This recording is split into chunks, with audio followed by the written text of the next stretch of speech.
Wow. What? We're back. We're here. Wow. And we've got a guest. Yes, and we're blessed to have a brand new guest, Dani from Denarian Cards. So glad to have you here. Oh, thank you for having me. Yes. We are back after, what is it, 4 weeks, Ricky? I think, correct me if I'm wrong, the first time we've taken a break since we started the pod. Yeah. Last time we were here, it seemed like Pokemon cards were affordable, but I guess that's not the case anymore. What can happen in 4 weeks in the Pokemon industry market is Insane. It's insane. It's amazing.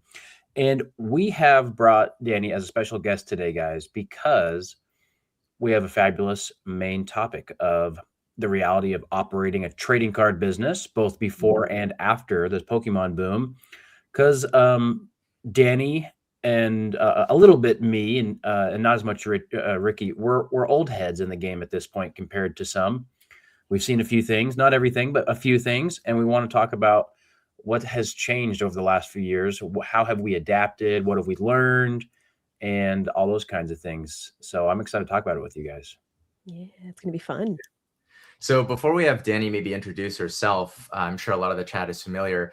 We learned that Dani is doing 4 jobs or just way more. Me and Jake were like, we do things, we're busy. And then me and Jake combined don't do what Dani does. So Dani, if I'm not mistaken, works a regular 9 to 5, just recently had a baby, runs a physical card store, runs, I think, an online card stream and operation, and creates content.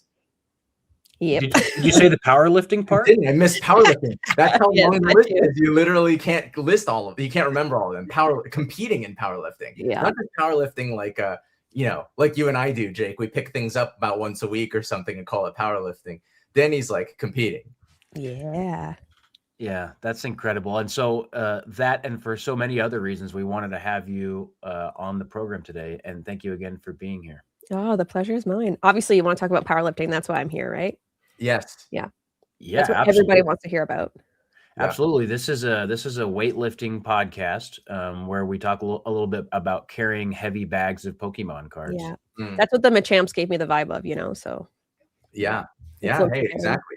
No, the Machamps, the origin of that is that Jake and I both do martial arts. So we were like, okay, it's sort of martial arts team. But I think you're a great third Machamp given the powerlifting.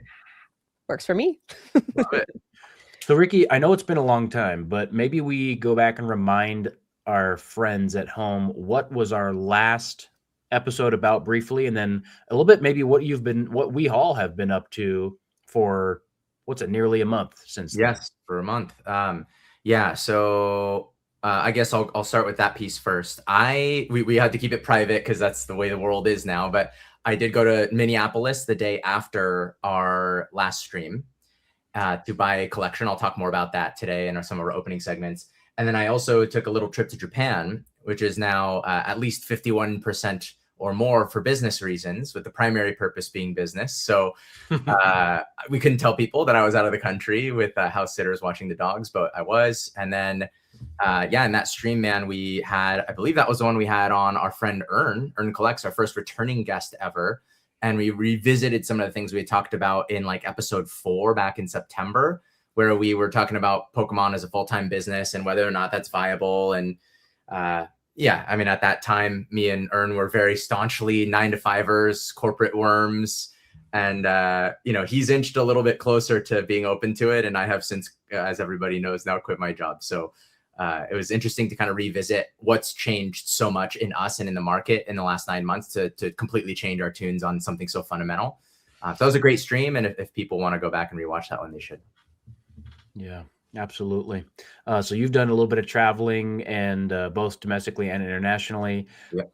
I am just in the middle of, I think it's a 10 consecutive weekend show stints all over the country. Since we've last met, I have been to Toronto, Indianapolis, Chicago, and Las Vegas. And I'm tired, but the Pokemon card market waits for no one. And so we've been working hard and making it happen. What about you, Dani? Maybe just give us a quick synopsis. What has the last few months been like for you? Yeah, I mean, we completely flipped our store around, so that was a big thing that we did. We completely changed everything from one side to the other to create more play space and to be able to have better control over certain products. I'm sure you've all seen the amount of break-ins and attempted robberies that are happening in the hobby right now. So Yes. we've kind of flipped our entire store around, and I really like the change. It really opened up the store, actually. So Nice. in the end, it's for the better. And you kind of mentioned it a little bit, but I actually had a powerlifting meet this past weekend. So that's been a huge part of my past month, I would say, would be preparing for that. And apart from that, just trying to, everything is exploding right now. Everything is crazy. So just trying to hold on to our pants and to make sure we have enough of everything for everyone. That's been really what we've been trying to just do and what I've been trying to focus on and still make content and everything. So it's just been busy with regular day-to-day operations at this point. Yeah, I love it. I have so many follow-up questions I want to ask about like what's going on in the store and what's selling and what are you prioritizing. But I know we'll get into that later on as we talk about things that you're focusing on now compared to maybe how it used to be years and in years previous. So awesome. Well, without any further ado, let's dive right into some of our traditional topics, right, Ricky? Unless I'm missing something. I would say let's just remind the chat that we do a Q&A at the end, so they can always ask questions throughout, and we'll do our best to star them, but they can also save questions for the end, and probably about 2 hours from now, we'll be into Q&A. So Perfect. Just remind folks of that. But yes, otherwise, let's dive into our traditional topics, and we always kick off with a PC pickup or a recent PC pickup or just an item that we have some sort of personal connection to. We often have our guests go first, so I don't think we break that trend today. What do you think, Jake? No, please. I'm ready. I'm excited. All right, Yeah, Dani, I can go first. So I do have a really cool pickup that I picked up very recently, and honestly, it's something I never thought I would have, especially now, like so soon. Well, I don't want to say so soon, but so soon. But I went down to Toronto to get a uncut sheet of Fossil. It's a hollow uncut sheet. So that is definitely the biggest pickup I have picked up recently for my personal collection that I did not expect to own. It was really fun to go get. I got it from a shop called Sunny Hobbies. He really welcomed us into his shop, so we picked this up as well as a Yu-Gi-Oh uncut sheet at the same time. Sadly, I can't really display them in the store. We actually used to have an uncut sheet in the store, but with everything happening right now, we decided our best bet was to put them in secure storage for now. So thank you for grabbing up pictures so I could at least show it. I don't have it here, but it is definitely the craziest pickup I have ever, I think anyways, it's the coolest pickup I've ever gotten. Beautiful. Amazing. Yeah, I'm high key jealous. I've only ever seen a couple of uncut sheets that I would want to own. A hollow Fossil Unlim is up there. Second is I don't know if you saw recently that uncut sheet that the Pokehive posted. It was an entire sheet of first appearance silver cards. The top ones like Lugia, Bellossom, Slow King, and everything. Jeez. That was insane. And then also I would love an uncut sheet of just all of the hollow first edition Machamps. They do exist. There's an entire wall of Machamps. Yeah. But yeah, so cool. Congrats on that. Yeah. Honestly, never thought I would own we have a Neo Genesis one, but it's just the commons. Which Cyndaquil is my husband's favorite starter. Chikorita is my favorite starter. So that's kind of why we got that one. But also I never thought I would have a hollow uncut sheet. So it's still to me so surreal that I technically own this. Yeah. Congrats. Is there any real reliable data on how many exist in any sort of reasonable condition like this? Not it's so hard. Not really. I mean, I will say more and more seem to be popping up, especially as people realize that their value is going up. So I'm definitely seeing more of them on the market. Is it the same one getting cycled? Who knows? But this is definitely something I will be keeping forever. But now, no, it's kind of hard to find actual data, to be honest, because obviously they weren't supposed to really come out of the factory, so it's hard to gauge. Yeah, good point. Very cool. It's been a bit of a trend lately, I feel like, where the guest shows off something that is just absolutely untouchable, and then Jake shows off something that's not quite as cool, but still very, very cool and unattainable, and then I show off some absolute like peasantly. I'm like, these two MP raw cards. So I'm excited that we're keeping that pattern up for this episode. Yeah, well, without further ado, let's transition to my show and tell here. So before I show, I gotta tell kind of how I landed on why I bought this. It's a graded card and why I bought it in the first place.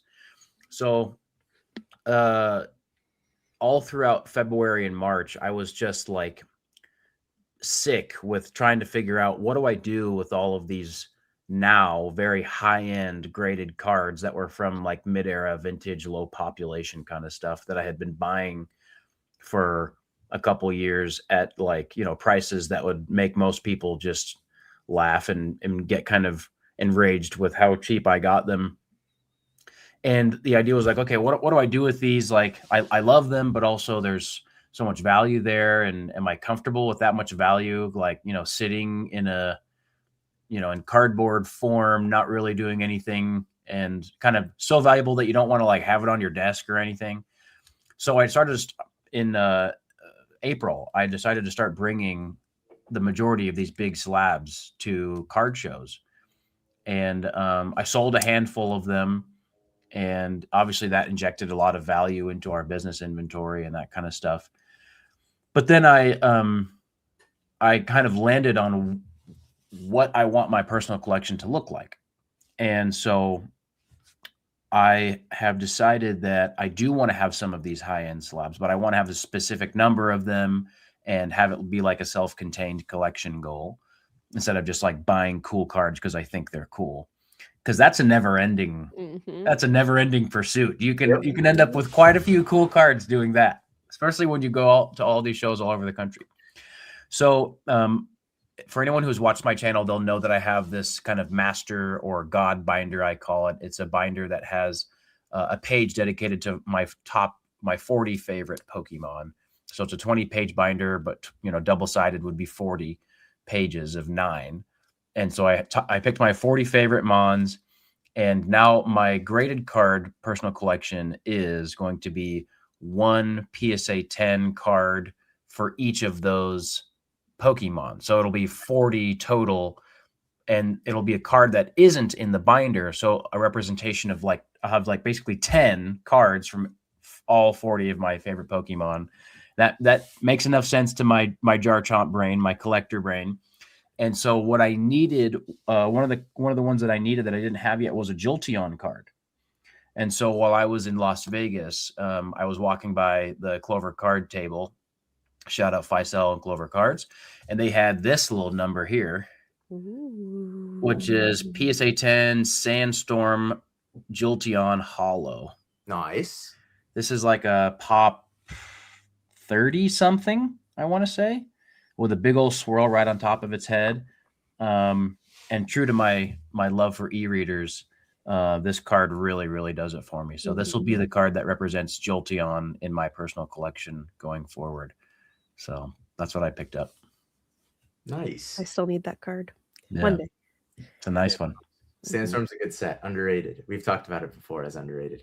I guess I didn't realize that you had gone through a process to whittle down your top 40, which seems like a kind of a large number. There's 1,000 plus Mons, but like, maybe just for a second, how did you decide on 40, and how did you pick the 40? I basically started from the beginning of the Pokedex and just was like, okay, how many, like, which of these Mons are like must-haves? And by the time I got to Gen 4, I only had like, 6 more slots or something like that because I'm an old head. And so many of them are Gen 1, some Gen 2, some Gen 3, and a couple of Gen 4, and nothing after that. So really? Like my top 40, it starts with Venusaur and then goes until Arceus. And so, those are my top 40 kind of in there. And maybe I'll publish the list one day, but it's just a list of like classics. There's Gengar and Gyarados and Machamp and Alakazam and the legendary birds and Lugia, like, just the ones that I really, really connect with and would love to train in the games and stuff. And ironically, most of them are also the ones that also like have a lot of really great card art. The only ones that I think are suffering are Empoleon is in my top 40 and just has not anywhere near enough good cards, along with a couple of others. But man, there's so many cool Rayquaza cards to choose from. Lugia, those pages filled up super fast. So yeah, and the other thing is it's exclusively English in there, so there's no Japanese cards, and it's all TCG cards except for one. I do have a first appearance Lugia in the binder. Oh, gorgeous. Yeah. Nice. So, cool. Yeah. Okay. I'll do mine. Yeah, show us your lame thing in comparison. Yeah. I actually think I'll hold my own okay today. Okay, yes, you're holding up. You're holding up. This is reasonable. So folks that watch my channel know that I am I've been doing a bit of a series. I mean, it's going to pick up a lot now that I'm doing this full time, where probably about once every couple months, I'll start going to every high rated card shop I can possibly hit in a major metro area. So like, if I'm in Phoenix, hint, I'm in Phoenix for Collecticon next week. If I'm in Phoenix, I might stay on Monday, rent a car and record a video and try to hit every high, 4-star plus card shop. And this Scizor, and so when I went to Portland, I found this PSA 10 first edition Scizor pack. And it was just sitting in a display in a random shop, random like small shop in Oregon. So I had to pick that up. And then I found this one on my most recent trip in Minneapolis. So definitely wasn't expecting it. It was the last shop of the day.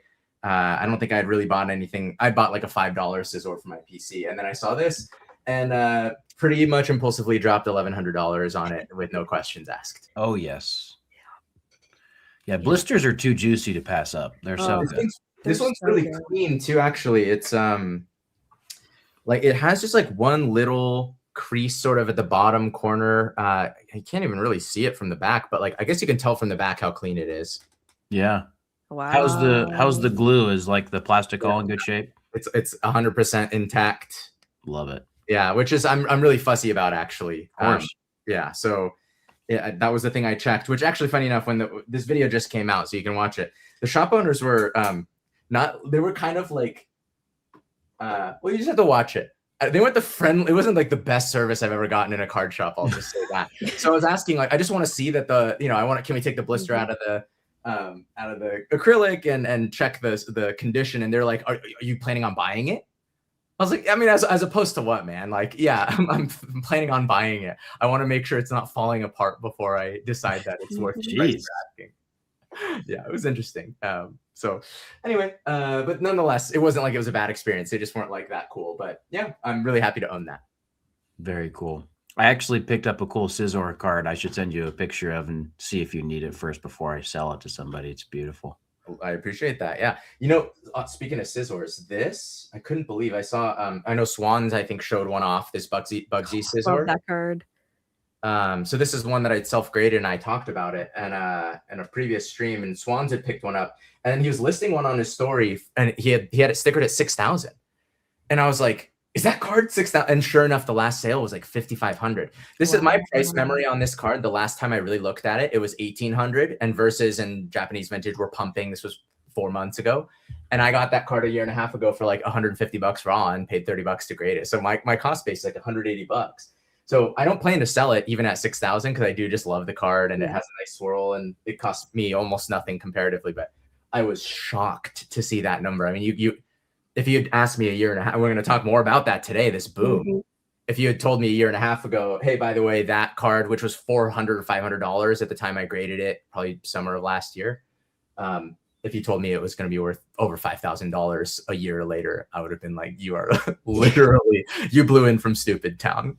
Scizor is such a cool mon to choose, dude, because like, I know this is semantic kind of, but like he's all red. And so your graded PSA slabs are going to look really nice with your red Pokemon. I'm a little jealous. Yeah, this like Look at that. the Yes. That's so tough. Yeah, the red label, it actually looks good in a PSA label with the red matching and then the red graded guard on it. Yeah, I mean, this is, yeah, I'm with you. Who's your favorite Mon, Dani? Have I asked this? Umbreon. I like to specify that my favorite Pokemon is shiny Umbreon. I really like the contrast of the blue more than the yellow, but yeah, I'm pretty typical. Umbreon is my favorite. But Chikorita is a close second. I love it. Yeah. I love it. Yeah, so Gen 2 inspired. Is that kind of the game you were playing as a kid? Yes. Nice. Yes. I might be a Gen 2, I don't know, Gen 2er apologist. Jake's a total Gen 1er, but I love even Gen 1ers have to admit that Silver, Gold, and Gold are better video games. Oh, like, they're the best. They are for sure. Yeah. They're the best. Soul Actually, Silver. not that long ago, I played Heart Gold. I played a Heart Gold not that long ago, maybe a year ago, and I was like, oh, this was peak. No doubt. Yeah. The Gen 2 remake games are gas. Yeah. When I was in Japan, I went into a shop in Kamakura, which is known for being a bit of a beach town that has a giant Buddha statue. You've probably seen a photo of this Buddha statue before. There was a game store right near there that had all these vintage games, and they actually had sealed regular in-box good condition boxes of the Japanese Heart Gold and Soul Silver. And I really came this close to buying them. I was like, I don't, I just don't collect games, and it's a slippery slope because I would absolutely get in. I know, Jake, that you kind of we were into the games before the cards, but I just know my psychology around accumulating cool things like that. And the second I start buying, what is that? The slippery slope. Yes, this is the 3DS XL. The 3DS XL because it had Pikachu on it, and I got excited. And when you talk about slippery slope, I went from buying this thing to buying the New York Center exclusive Game Boy Advance. And this is such a slippery slope. I already had actually my husband's childhood console on the back, but literally such a slippery slope. I have to know, what is that complete in box, Dani? What is that? What does that New York one cost? I have to know. I don't even remember how much I paid for it. I tried to block it out. Like $1 million billion. It wasn't that bad because there's this store that's actually about 45 minutes away. And they basically went to this guy's house, and it was like a video game haven. And that's what they mostly deal in, is video games. So he just sent us a picture of the shelf, and I was like, stop, oh my gosh, I don't know, I can't look at this, this is bad. So he came to the store with it, and there were stuff we had that he wanted, video games that he wanted. So he was we kind of ended up somewhat trading, and then I paid on top. And I tried to block how much I paid out of my memory. But it ended up working out because it was I had random older games. Some of them I didn't even have the case, but he just bought the cartridges. So it worked out for me. And it's not in perfect condition at all. You can actually see they ripped the price sticker off, and it's all beat up. But I was I don't care, because I don't need it sealed. I just want it. So slippery slope.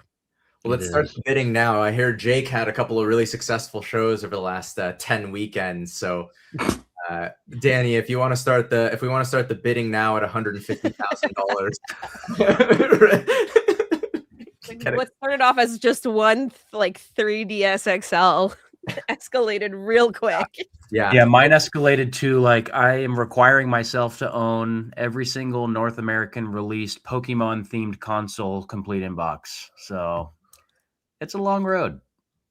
Fun collection journey, but yeah. Now that we're talking about it, I actually think this helped me regret less not buying those in Japan, because I can see now that I was right to assess that it would quickly become a problem for me. Yes. You don't know, Ricky. You're just jealous. You don't have that as much angst as we do to own all these items. It's a great life we lead. I never claimed not to be jealous, but yeah. That's fair enough. It's nice of you to call it out, though. Yeah, you're jealous. We are currently pacing for a 7-hour stream, so let's move on to our second traditional topic of a favorite or notable card deal done recently. So for me and Jake, this will probably be something within the last month. Dani, this can be kind of any notable deal, maybe within the last year for you, for our guests. So whatever kind of comes to mind for you. And maybe we start with you again, Dani. Yeah, I actually have one, and I kind of want to. So I recently bought some legendary collection packs. But I think the way we got there is kind of like insane. I was literally at a card show at this point, probably about, I have no concept of time. So I'm going to say about 3 months ago. And I was trying to do all of Gen 2 in 100 minutes, like one of every Gen 2. So I'm doing this and I like just failed my challenge by one card and I'm all upset and I'm like, oh god damn. Now I have to go sing the Pokemon theme song in front of everybody here. Like I'm so embarrassed. I don't want to do this. And so I do that. I embarrass myself. And then I start walking out and someone's just yelling like, Dani, I have something for you. And I'm like, okay. And so like a vendor comes up to me and he likes like, I just met this woman and she has something you might be interested in buying. Like it's too like high-endy for any of us here at the shop. So like at the show. So like, and I'm just like sitting there and I'm like, what? And he was like, yeah, like she's got some cool old packs. And I was like, oh, okay. Like how old we talking? Cause like, I never know when people say old packs, I'm like, are they talking like Sun and Moon or are they talking like base set? Right. So this woman starts telling me the story. She has like this little briefcase and she's explaining that over Christmas they had, so not that long ago, something happened to like her. I don't remember exactly the family relation, but to someone. And then they were all there for Christmas and they had a bunch of kids there, like all of their kids, and they were all in the basement. And then suddenly they went downstairs and realized that they had a full legendary collection booster box. Oh. And the kids opened it. Oh no. So they opened it and then they opened like 3 or 4 packs and then they tried to make it look like they didn't. So they tried to like re-put the wrap around it.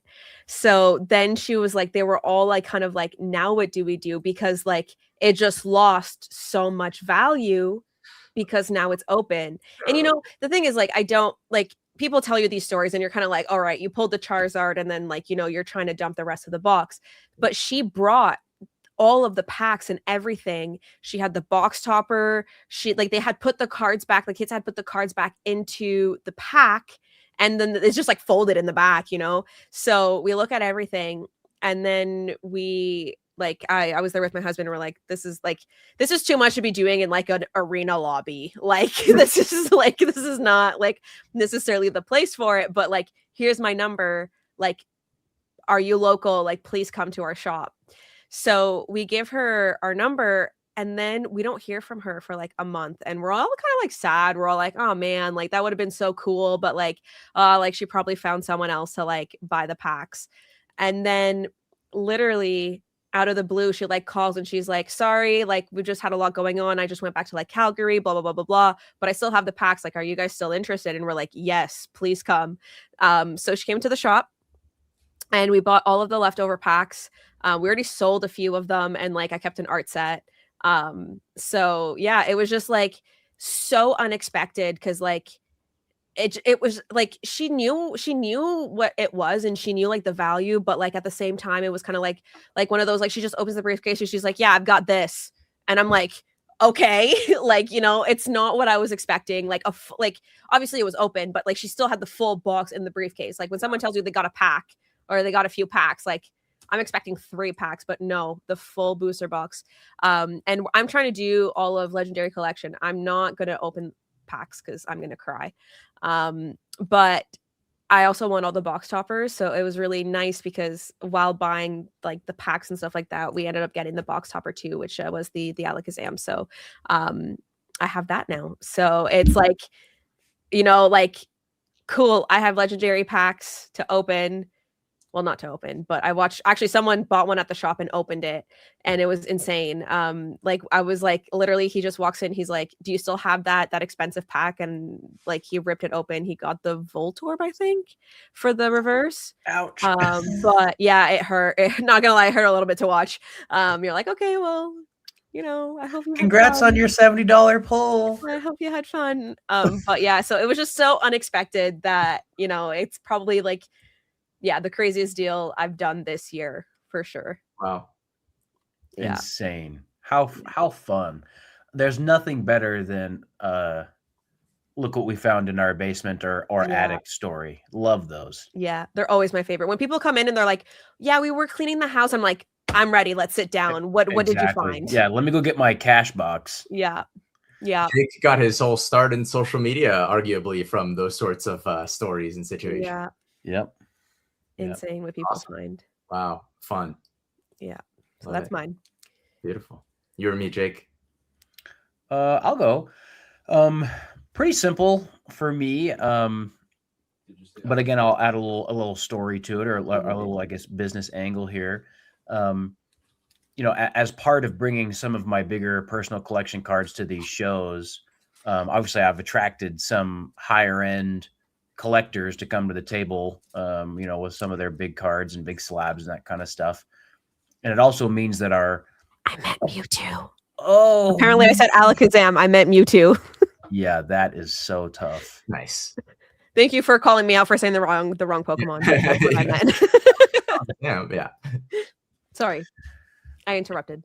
Yes. Anyways, so we're dealing in more high-end graded cards at the table than we've used to, and you know, we have the means to do so, and so it's kind of exciting to see what walks up and just kind of be in that up market kind of business on top of all the stuff that we do, all the way down to like the $20 mark at our table.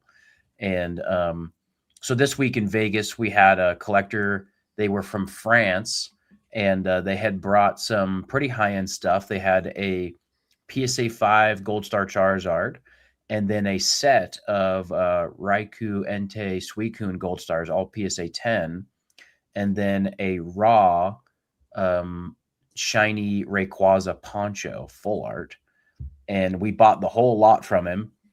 Oh, and a PSA 10 Zapdos from Legendary Collection, the holo, not the reverse, but I mean, still kind of rare. I think it was like a $2,000 card or something.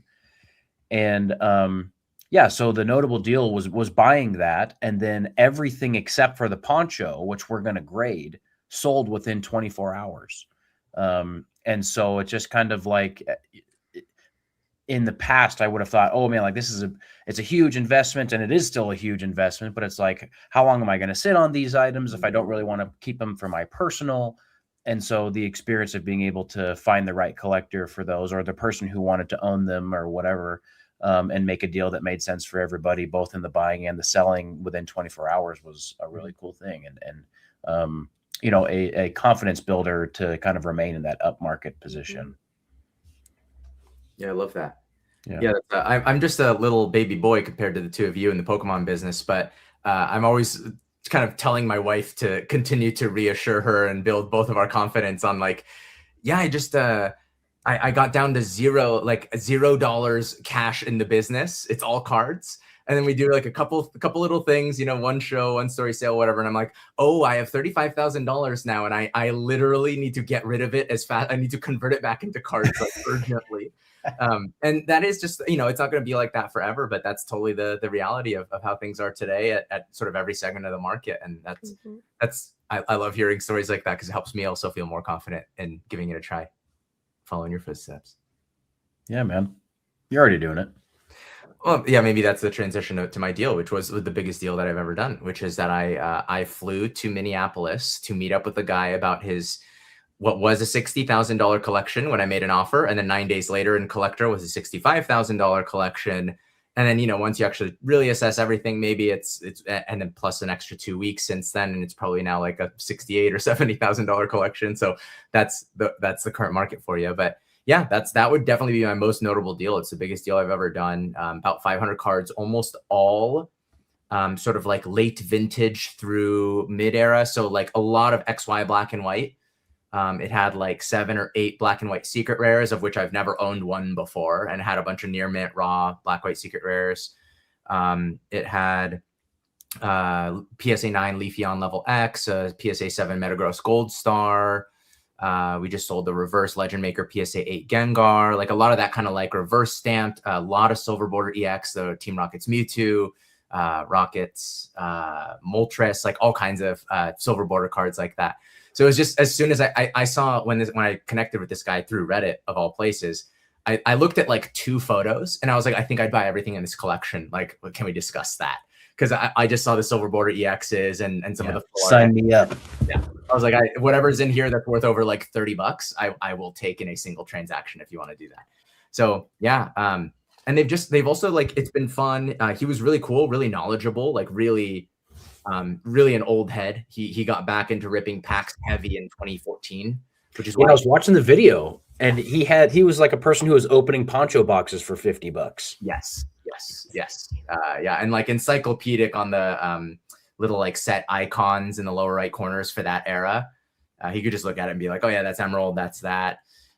So anyway, it was really cool to connect with him. Just a really like honest guy, easy to do a deal with. And it helped him out while he's sort of between jobs and stuff to liquidate all of that for many tens of thousands. And it's been just it's been great. I made 3 videos out of going to Minneapolis. It was a fun experience for me to give that a try for the first time. And it's a story to tell on pods like this. And then obviously the cards themselves have done really well for me, like from a business standpoint. So yeah, it's just wins all around. It was definitely the most notable deal of the last month. Incredible. Awesome. Love it. Those kinds of deals are so fun, especially like one of the reasons I love those kinds of deals is because it exposes you to so many new cards and builds your expertise, helps you discover things that you might like for yourself.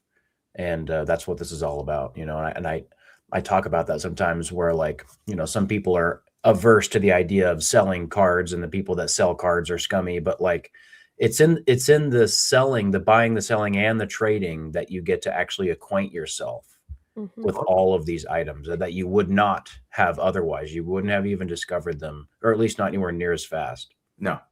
No, yeah, I definitely get the little rush of dopamine when I look at one of those black, white secret rares now, and I'm like, next Destinies? And I'm like, oh, I know that's a set. Like, I don't even, like, you know, 4 weeks ago, I didn't know that those 2 words combined made a Pokemon set. So it's just like, it's cool to kind of like get the knowledge, you know? Yeah, for sure. I'm with you. Fun. All fun deals. Jake, what time do you think it is? Let's venture into the tall grass. We just love getting into the tall grass. So, yeah, why don't we tell the chat and tell our guest here what we usually find in tall grass, and what tall grass are we going into today, Jake? You usually paint a very vivid photo, a very vivid image for us.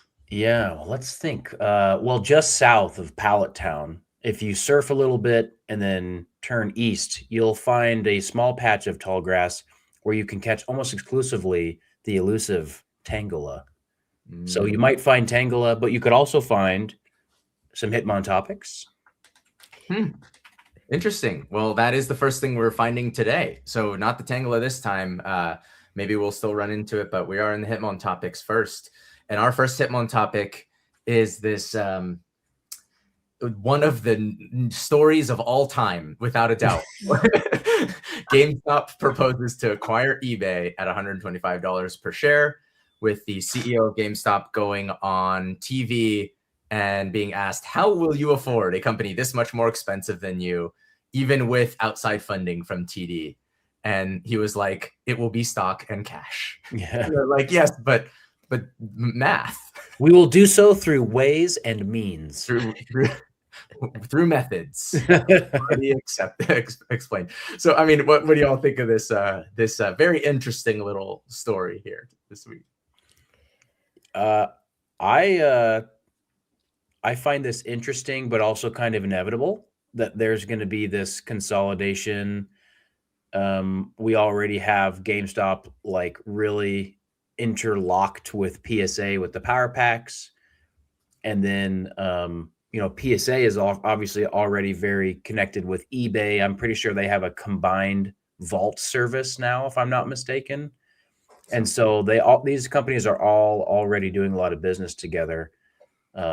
I don't know exactly if this sale is going to go through in this way, but yeah, it seems kind of inevitable. I don't know. I'm not really quite sure what I think about the impact to the hobby yet. Dani, what are your thoughts on that?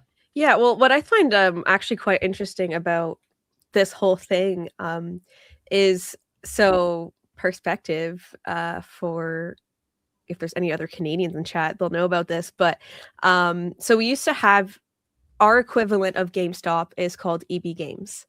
And about probably once again, concept of time is a weird thing for me, but like I would say about like 10-ish years ago at this point, GameStop bought back all EB Games and they switched everything. So like every single well, they closed a bunch of them, but then everybody had to like rebrand to GameStop. Now, about a year ago at this point, someone in Canada bought back the GameStops in Canada, and they're now all in the process of reverting back to EB Games. Wow. So like even now, like our what used to be GameStops might still say GameStop on the outside, but when they get special Pokemon promos, they're EB Game stamped promos now again. Right. So I just find it so interesting because like to me, I look at it all and I'm like, literally not even a year ago, like GameStop lost locations to EB Games, and now GameStop is trying to buy eBay. And like to me, it's like I don't know why it's so hard for my brain to compute how like we went from GameStop buying EB to EB buying GameStop to GameStop wanting to buy eBay. It's like it mind boggles me. But I do think that like it's inevitable that people will obviously try to acquire eBay. People will try. Will it really work? I don't know. It's just it feels I don't know, it's so hard for my brain to even comprehend like the impacts that it could have for both good and bad. There's definitely some good parts to it that could come out, like some of the standardization and stuff like that, but like still like mind-boggling to me. Has eBay even responded in any way, shape, or form? Does anybody know? I don't know, but like this is the kind of thing that like I imagine you don't just plop on eBay's desk. Like there had to have been conversations about interest and what the number would be.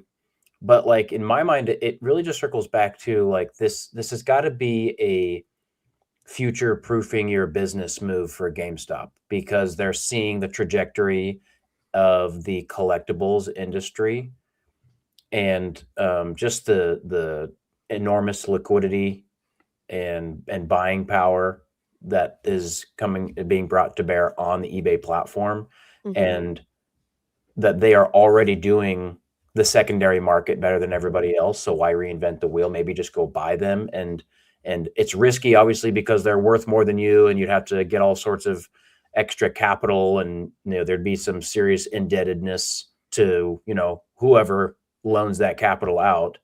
But maybe that indebtedness is worth it because you feel like that industry is moving in such a strong direction. In my mind, whether the sale goes through or not is kind of moot, but what it's telling the entire industry and marketplace is that the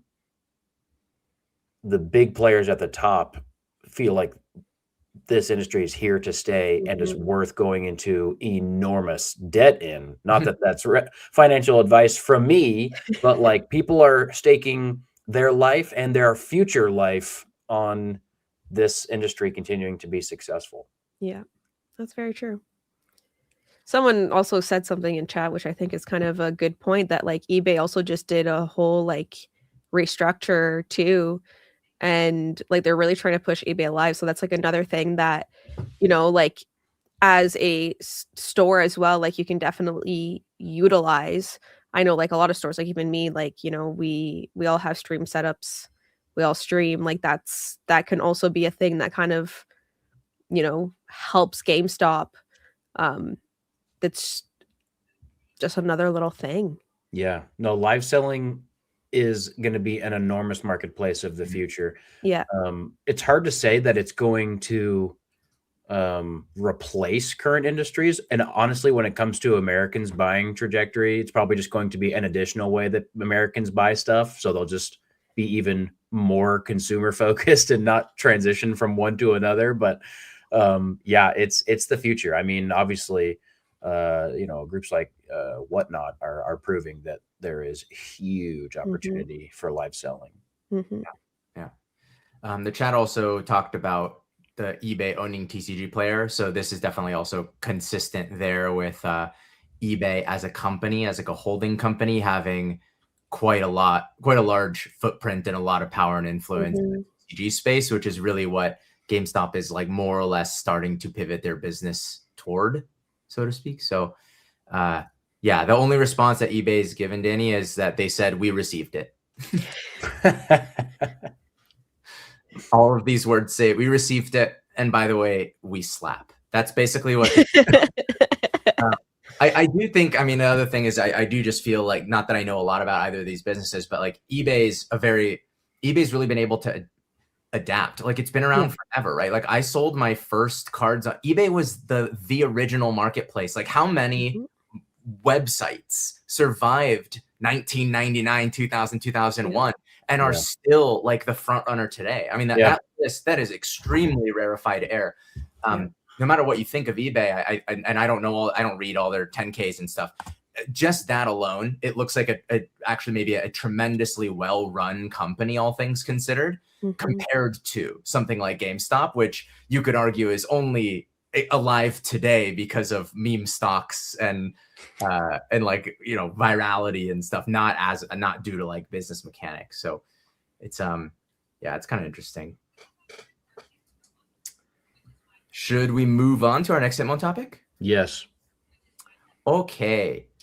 A card show went a little bit viral in sort of the card show scene anyway, for banning the sale of sealed Pokemon products at their show. And based on all of the response that they got to it, which was much larger than they were expecting, they kind of updated and said, hey, originally we were going to allow attendees to also sell sealed product, but it's maybe counter to the spirit of what we're trying to do with this. And therefore, all buying and selling of retail sealed product will be banned across the board for anything that is currently available at retail, which we amongst ourselves in the prep for this debated what does that even exactly mean. But I think they just mean things that are sort of within the current print window.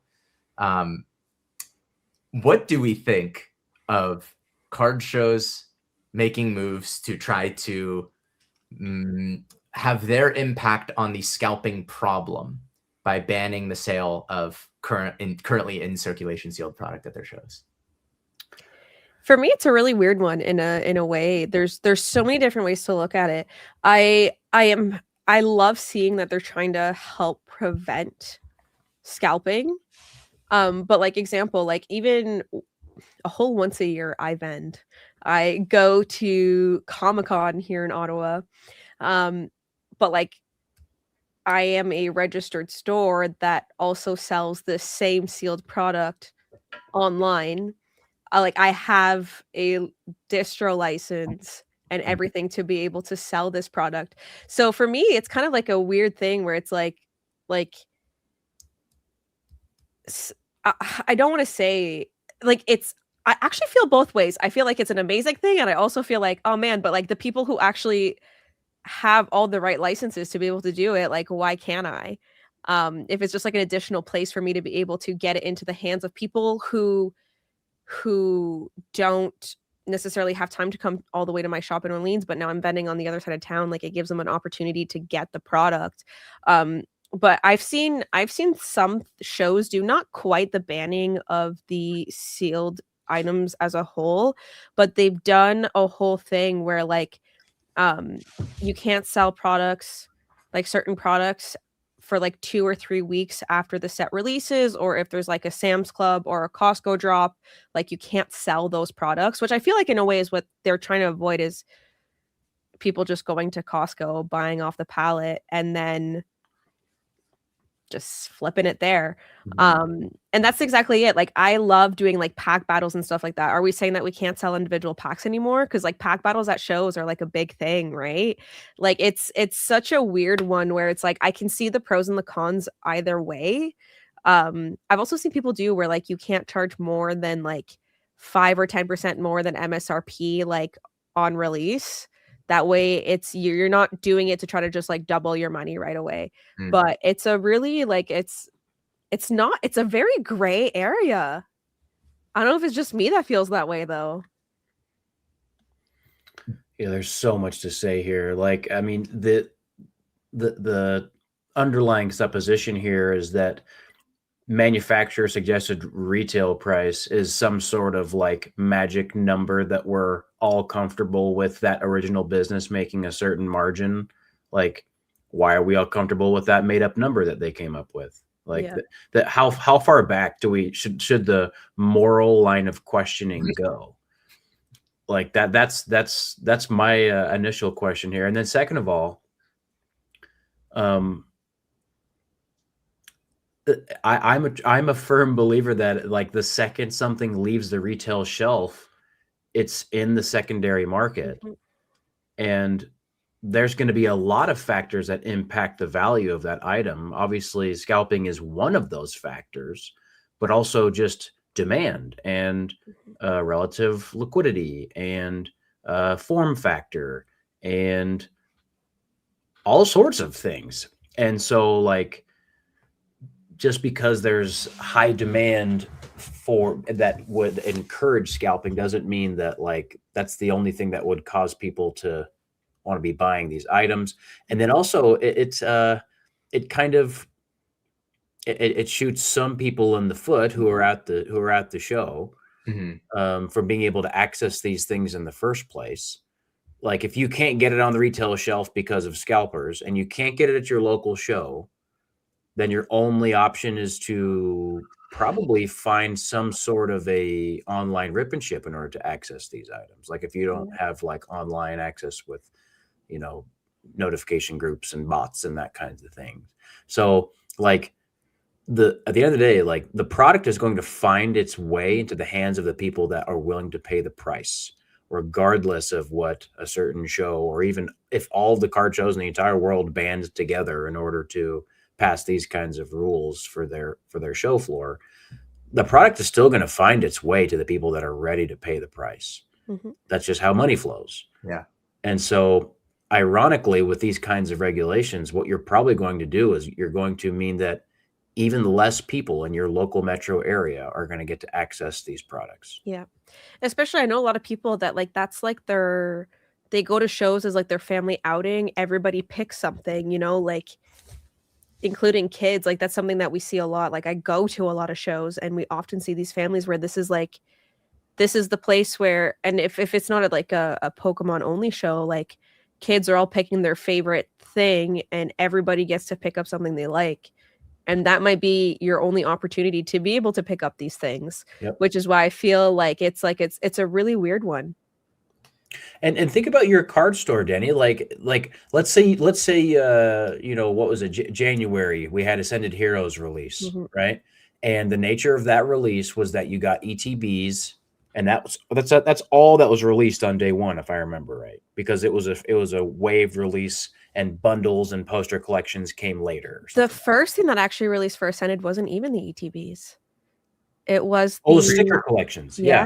So there were blisters, blister packs, and sticker collections. That's right. So let's say day one, you get all your sticker packs in the box, and you're allocated a handful, honestly, because things are spread so thin right now. You probably set up some sort of a everyone try to get one or two in your store, and try one per person, two per household maximum. Right, but like you still probably sold out in 48 hours or less. Oh my gosh, not even. Right. So I had to cut off the line and say, okay, well, if you're after this point, like, there won't be any left. So organic demand is significant enough that you sold out pretty much instantly. So the only way that you were going, as a card shop, you were going to get product between then and the next drop of MSRP items is via what? It's buying back from your patrons who walk into the store. And you're not going to sit there and ask them, all right, tell me exactly how you got this and show me the receipts of how much you paid. You need to stock your shelf. Yep. buying sealed lots is a lot of what we do. That's how, like, that's one of the compliments we actually get the most often. And I know we'll dive into it a little bit deeper, but we always get told, like, you actually have stuff on the shelves. And it's like, yeah, well, we work, and me and my team too, like, we work really hard to be able to have product on the shelf. But to be able to have product on the shelf, you need to be buying collections somewhere, because it's not distro that still has it all. It's already all in the market somewhere. So you gotta get it somewhere. And that's the other thing too, is like, that's how you're gonna get not just newer stuff, but, and I know this says like in their update, they say like things that are retail, but as we said, what's considered retail, like things that aren't necessarily even that old, you can't find anymore at retail. Yeah. So like, we even like Destin Rivals, 151 like, go out of cycle, right? what if I'm trying to master set Destin Rivals and I want to rip open the packs? Right. Or surging, like all these things are technically still in print. Yeah. So it's, I don't know, it's an interesting one for me. I just find, you know, as much as I always say, like, singles is kind of like where it's at, especially at shows, that's what people are mostly looking for. Having the sealed for the people who want to rip a pack, I still find is a very important piece of it. Like, I don't know how many times I've had someone like, they buy a bundle and it's like, okay, like, here, you guys are all beside me, let's all rip a pack together. Like, it's fun, it's part of like the atmosphere, is getting that stuff, you know. So like, I get what they're trying to accomplish, and I appreciate that they're trying to like prevent an issue, but it's interesting. It's an interesting way to go about it. My first thought was very similar to what you're saying, Dani, which is like, I love, philosophically, I love the intention behind this, right? Like, yeah, the scalping thing, it's not a great part of our hobby right now. It is restricting kids from getting access to product at a reasonable price. And you just have to pay some middleman who is willing to camp out. Like, you know, I don't like that part of it at all. There's nothing about that flow that I think is positive, really. So I understand like the intent. I love the intent here. I think like I don't see any version of this in execution in practice that actually has the positive effect that they're looking for. Like, some people that want to go to a show for sealed just don't go to this show anymore, which hurts the vendors and the showrunners. They'll just go to a different show that has it, or they'll buy from a shop that has it marked up or whatever. There are some people who are just perfectly willing to buy stuff around market price. Plenty of people are just buying it, whether to rip it or to hold on to it or collect it or whatever. And then the other piece I go to, Jake, it's funny, the where do we draw the moral line? Like, the Pokemon company probably spends $20 a box at their scale to sell it to you for $170, and like, no one really gets on them about that. That's kind of a funny conversation to have too. But like, let's say every card show in the nation, in Northern America, gets on board with this, which they won't, but let's say that they do, then what? Does it solve the problem? I think it just, to Jake's point, like, it just flows somewhere else. These transactions just happen online or privately then, or in the lobby of the card show as a yeah, like, that's what's going to happen. Tons of trunk deals outside the car show happen. Literally will just be trunk deals. So I love the intention, and I get what they were going for here in the spirit of it. I do agree with philosophically, but I don't see how this is in any version, in any universe, the solution. It's gonna be interesting to see how it goes. Like, obviously they're gonna do more shows, so I'll be interested to see if they stick with it, or if they modify it, or what comes. I'm sure we'll hear about it. I'll probably be looking it up just to see, but it's gonna be interesting. Totally. Yeah, I hope it works out for everybody involved. I hope, I imagine that they're good showrunners, and hopefully some honest vendors that are doing good, but doing, good business at these types of shows. I know, in terms of our personal bias, like, I don't think me or Jake sells much sealed at shows at all. I haven't sold sealed at a show in over a year. I tried my last show just to try to offload a little bit, but generally speaking, I don't bring it. And you're traveling all the time, so it barely makes sense. Like, the logistics of bringing of just displaying it, bringing all that sealed, it just really doesn't make sense, other than maybe high value packs. Which is some vintage packs and booster boxes. Like, I sold a CP6 booster box in Chicago, but that's 10 years kind old. of a different beast. Yeah, that's sort of a different thing in a lot of ways. I don't think those are retail anymore. Well, whose definition? That's also very true. All right. So let's hopefully I'm sure someday Jake will probably in the next couple of weeks. I don't know when this show actually is. I'll double check that, but maybe we'll hear a little bit circulating on the follow up of what the actual impact was, and if anyone else is going to follow suit, or if these guys sort of double down on it, or if they back off of it. I don't really know. I like what they're trying to do. I get what they're trying to do, but yeah. Okay. Last Hitmon topic here in the tall grass is modern sword and shield alt arts. So let's pull up. This is not the sponsored segment, but we'll pull up Double Hollow to take a look at it because it does have some pretty charts. And maybe Jake, I'll have you kick this one off because I think this was sort of your proposal, your observation, being in the card show scene very actively over the last month. The attention has really turned back to the Sword and Shield alt arts that I think by most metrics have been fairly stable and stagnant price-wise, probably since like September, like for a pretty long time by current market standards. So yeah, what are you seeing, and what are your thoughts and feelings on this?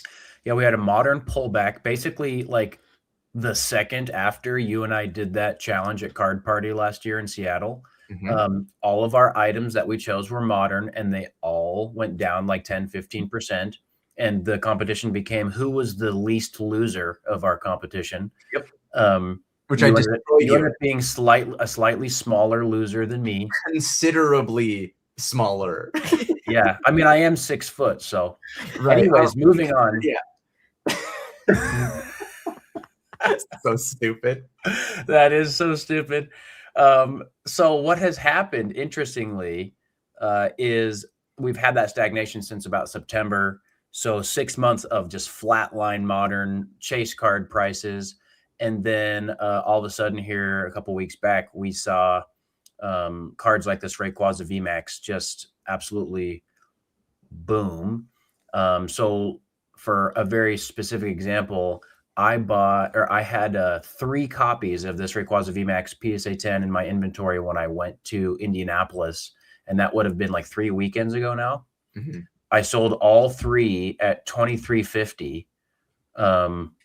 And at the time I was like, oh yeah, like that's like right at the top of the market. Like the comps were right at like 23 to 24. Like I was like, yeah, I mean, it's a great card. It's liquid, it's Rayquaza season and all that kind of stuff.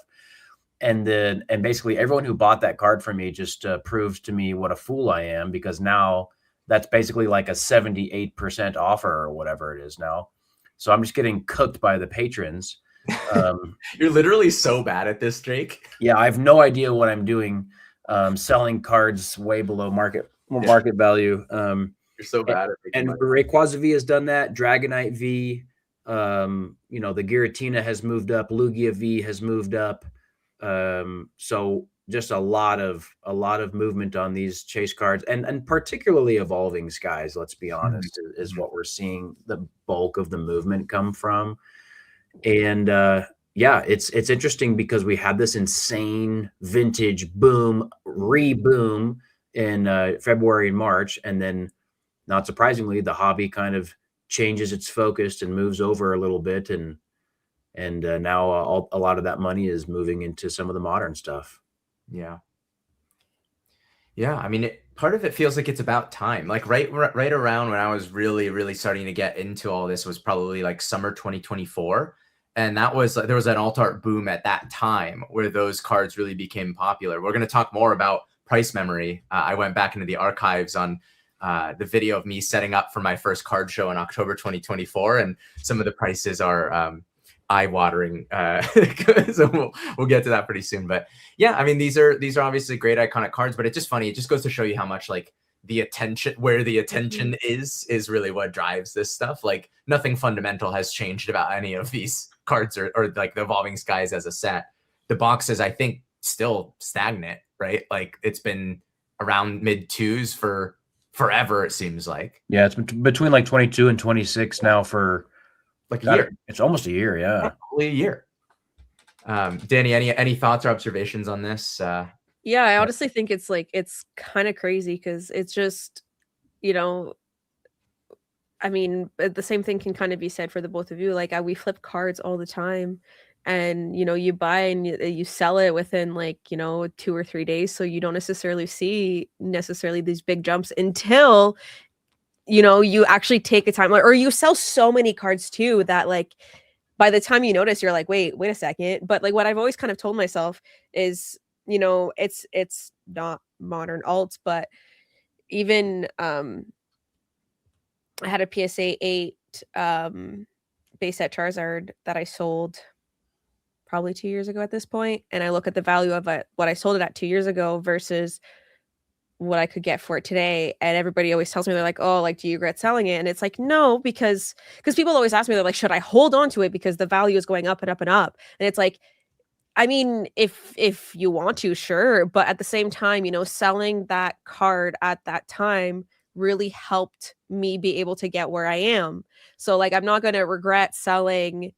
Same thing with like, we've had we've had more than a few like Moonbreons come through the store, but like, you can't hold on to everything, right? Especially when you do this as a business, you can't hold on to everything. So, I mean, it's nice to see some of these cards go up, in the sense that some of them I feel like have been not, I wouldn't necessarily say undervalued, but like, example, this Dragonite, I love. Arguably, I think it is one of the better alt arts of Evolving Skies. Oh yeah. I will go as far as to say that I am not a massive fan of the Moonbreon, and Umbreon's my favorite Pokemon. Like, it's a beautiful card, and you look at still, even with this like, spike in price, you look at the price of this card versus the Umbreon, and it doesn't make sense. But it's really weird to see some of these cards go way up. Even some of the, especially in Evolving Skies, some of the like full arts, or even the base Gyarados VMAX, I noticed has like spiked a little bit recently, and I was kind of surprised about that. Like, it's just a VMAX. Well, just a VMAX, you know what I mean? But like, I was looking at it and I was like, whoa, like, when did this happen? Now, obviously, the jump doesn't necessarily seem as big, but still, like, it's like, what? It's comparable percentage wise, 40% over the last few months, right? Yeah. On these like rainbow rare. Yeah. It's interesting. It is. Someone in the chat said, take a look at tag team alt arts. Are tag team alt arts doing a thing? Probably, because more and more team up is getting opened, and Latios and Latias are getting pulled. The Latios 10 is up to over $13,000 in a 10 right now. Is it really?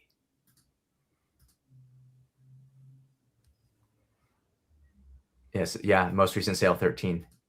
Average of the last 5 is about 12. Insane.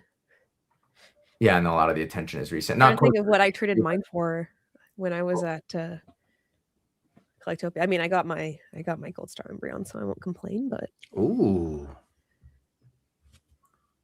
Umbreon and Darkrai promo, insane. Okay, I mean, still 8% in a month on this though. Like when we're talking about the average too, like this is showing us the average of last 5 sales. This card average sales moved from 9,400 to it's getting to 13,000. It's just like the data is just catching up to it. So that actually is pretty significant movement. Let's try Umbreon, Darkrai.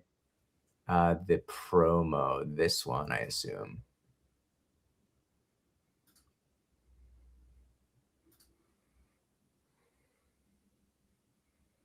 Okay, I mean, this is, the most recent sales at like 4,000. Wow. Insane. Wow. Okay, well, that's everything's going up. It's modern season, guys. We're back to modern season, modern summer. Every summer, you heard it here first. Every summer, modern goes up, and then it all goes back down in the winter, right? Mm-hmm. It often does, actually. Yeah.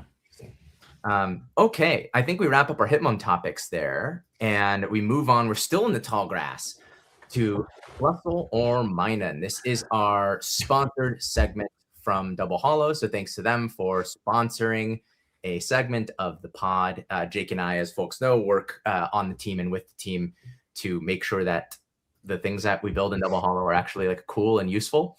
And so normally with Plusle or Minun, Jake, we prompt the chat and ask for them to kind of take a guess on two things we're comparing. In this case, I don't know if we're going to prompt them. I think we were thinking, let's just point out something we're noticing here, comparing the prismatic ETB and the Ascended ETB. Yeah, I'd like to see what the chat thinks about this, but we've had this, look at this chart. We've got Ascended Heroes in the blue and Prismatic in the purple, this kind of convergence of value. Prismatic was up in the 200s or so, or close to it very briefly. Then it had like a big reprint and came down quite a bit, while Ascended Heroes since release has just kind of climbed. And yeah, it's kind of, there's a lot of conversation right now in the hobby about like which one of these sets is the winner. I'm also seeing a lot of people talking about, hey, I have prismatic product. Should I trade it for Ascended? Like, is that going to be a better hold long term? And I'm just on the outside of this entire conversation because every time I get Ascended Heroes product, I just rip it instantly because it's actually a cool set and I want to open it up. But yeah, I want to hear see what the chat thinks about, like, you know, these boxes being essentially the same price right now. So since we chatted about this, Ascended has eclipsed Prismatic ever so slightly. So actually, when we chatted a few days ago, and it was right around here, probably around the 3rd or 2nd or something. And they are now converged, and Ascended has flipped. It's in the lead from a value standpoint. It is fascinating to see these things sort of like move opposite of each other. And you talked about Prismatic getting a reprint and really dipping pretty hard. It was probably right around here, the end of March. There's probably a new dump of supply. One of the things that Dani pointed out when we were looking at this the other day is she's like, what's this dip on April 26th? So the booster bundles for Ascended came out on the 24th. So people were probably just getting them in their hands. And so the 26th is about a day or two passing. We see how the market responds to it.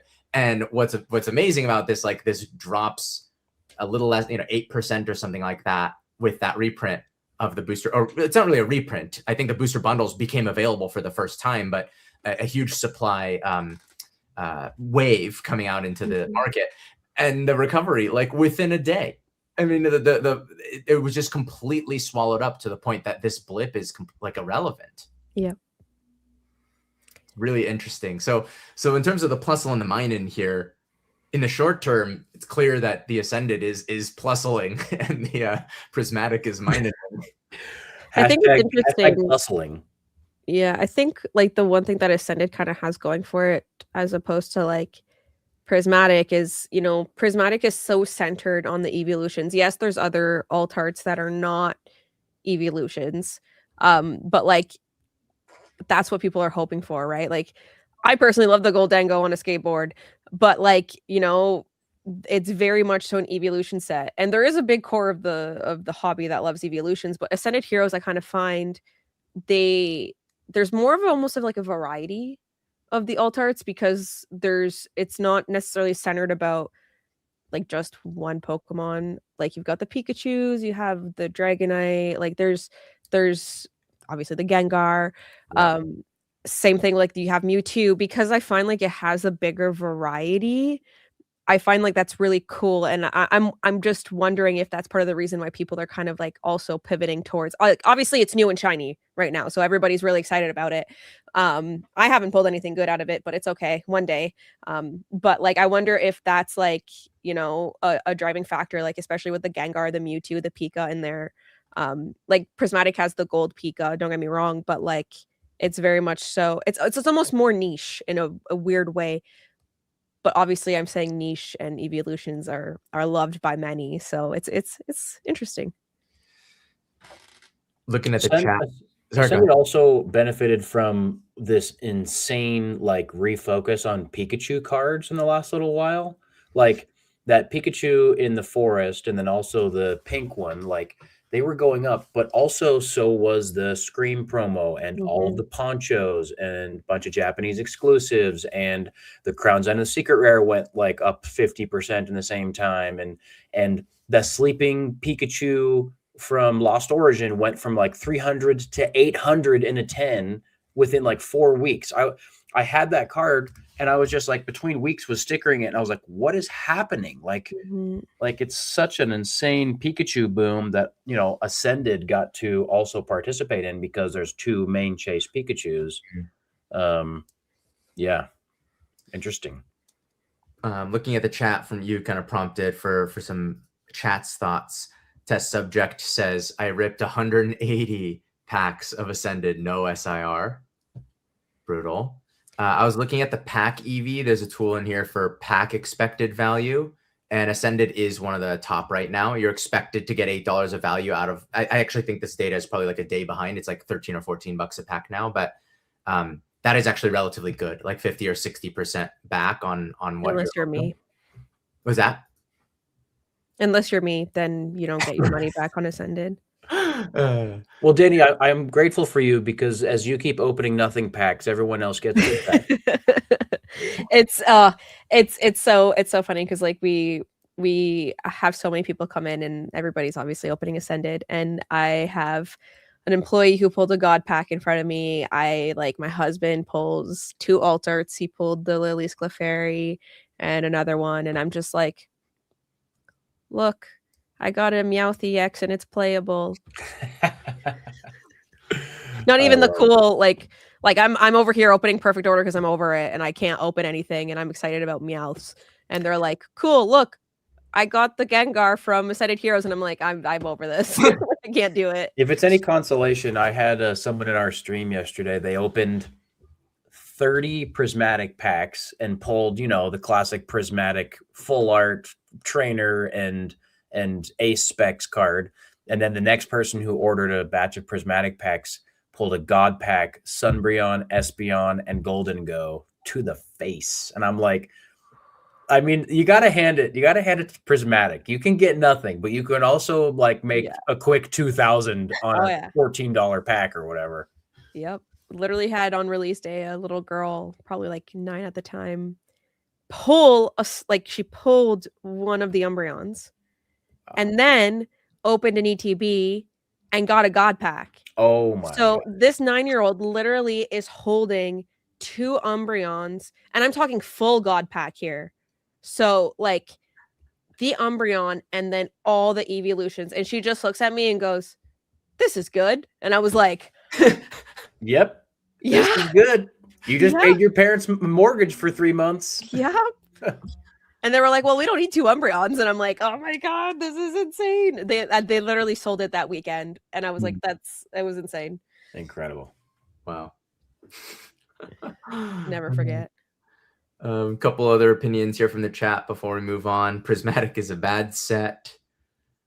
Ascended has higher set value than Evolving Skies. It does. We talked about this last stream that it was approaching it, and Jake, you were sort of crystal balling that, hey, actually the sales are going up so significantly on a daily basis that by the time we hit refresh on this in a day or two, it will have surpassed. And sure enough, at least looking at the top 20, looking at the top 20 or so cards is a decent proxy. It's a good shorthand for set value and understanding what you could get. And yeah, Ascended, sure enough, did pass Evolving Skies recently, passed Prismatic, all of which are in the 5,000 to 6,000 range for the top 20 hits, but really, really ridiculous. So yeah. Last time we met, dude, that Pikachu was listed market price at $500. I have since bought and sold 2 copies at $1,200. And the 10s are 4,000 or 5,000 or something. Yeah, there's comps at $4,800. Yeah, last sale 5. Yeah, that's it's definitely something. It's I always get really hesitant to participate in this sort of stuff when this is what's happening. But JT is always willing to play around with this ultra modern stuff, and he did a story sale the other day, and I think he sold everything he picked up from Ascended no trouble. Yeah. So there's definitely just absolute just fever for this set right now. Yeah. Shout out to you warriors who are master setting sets like this a month or 2 after release. Shout out to you.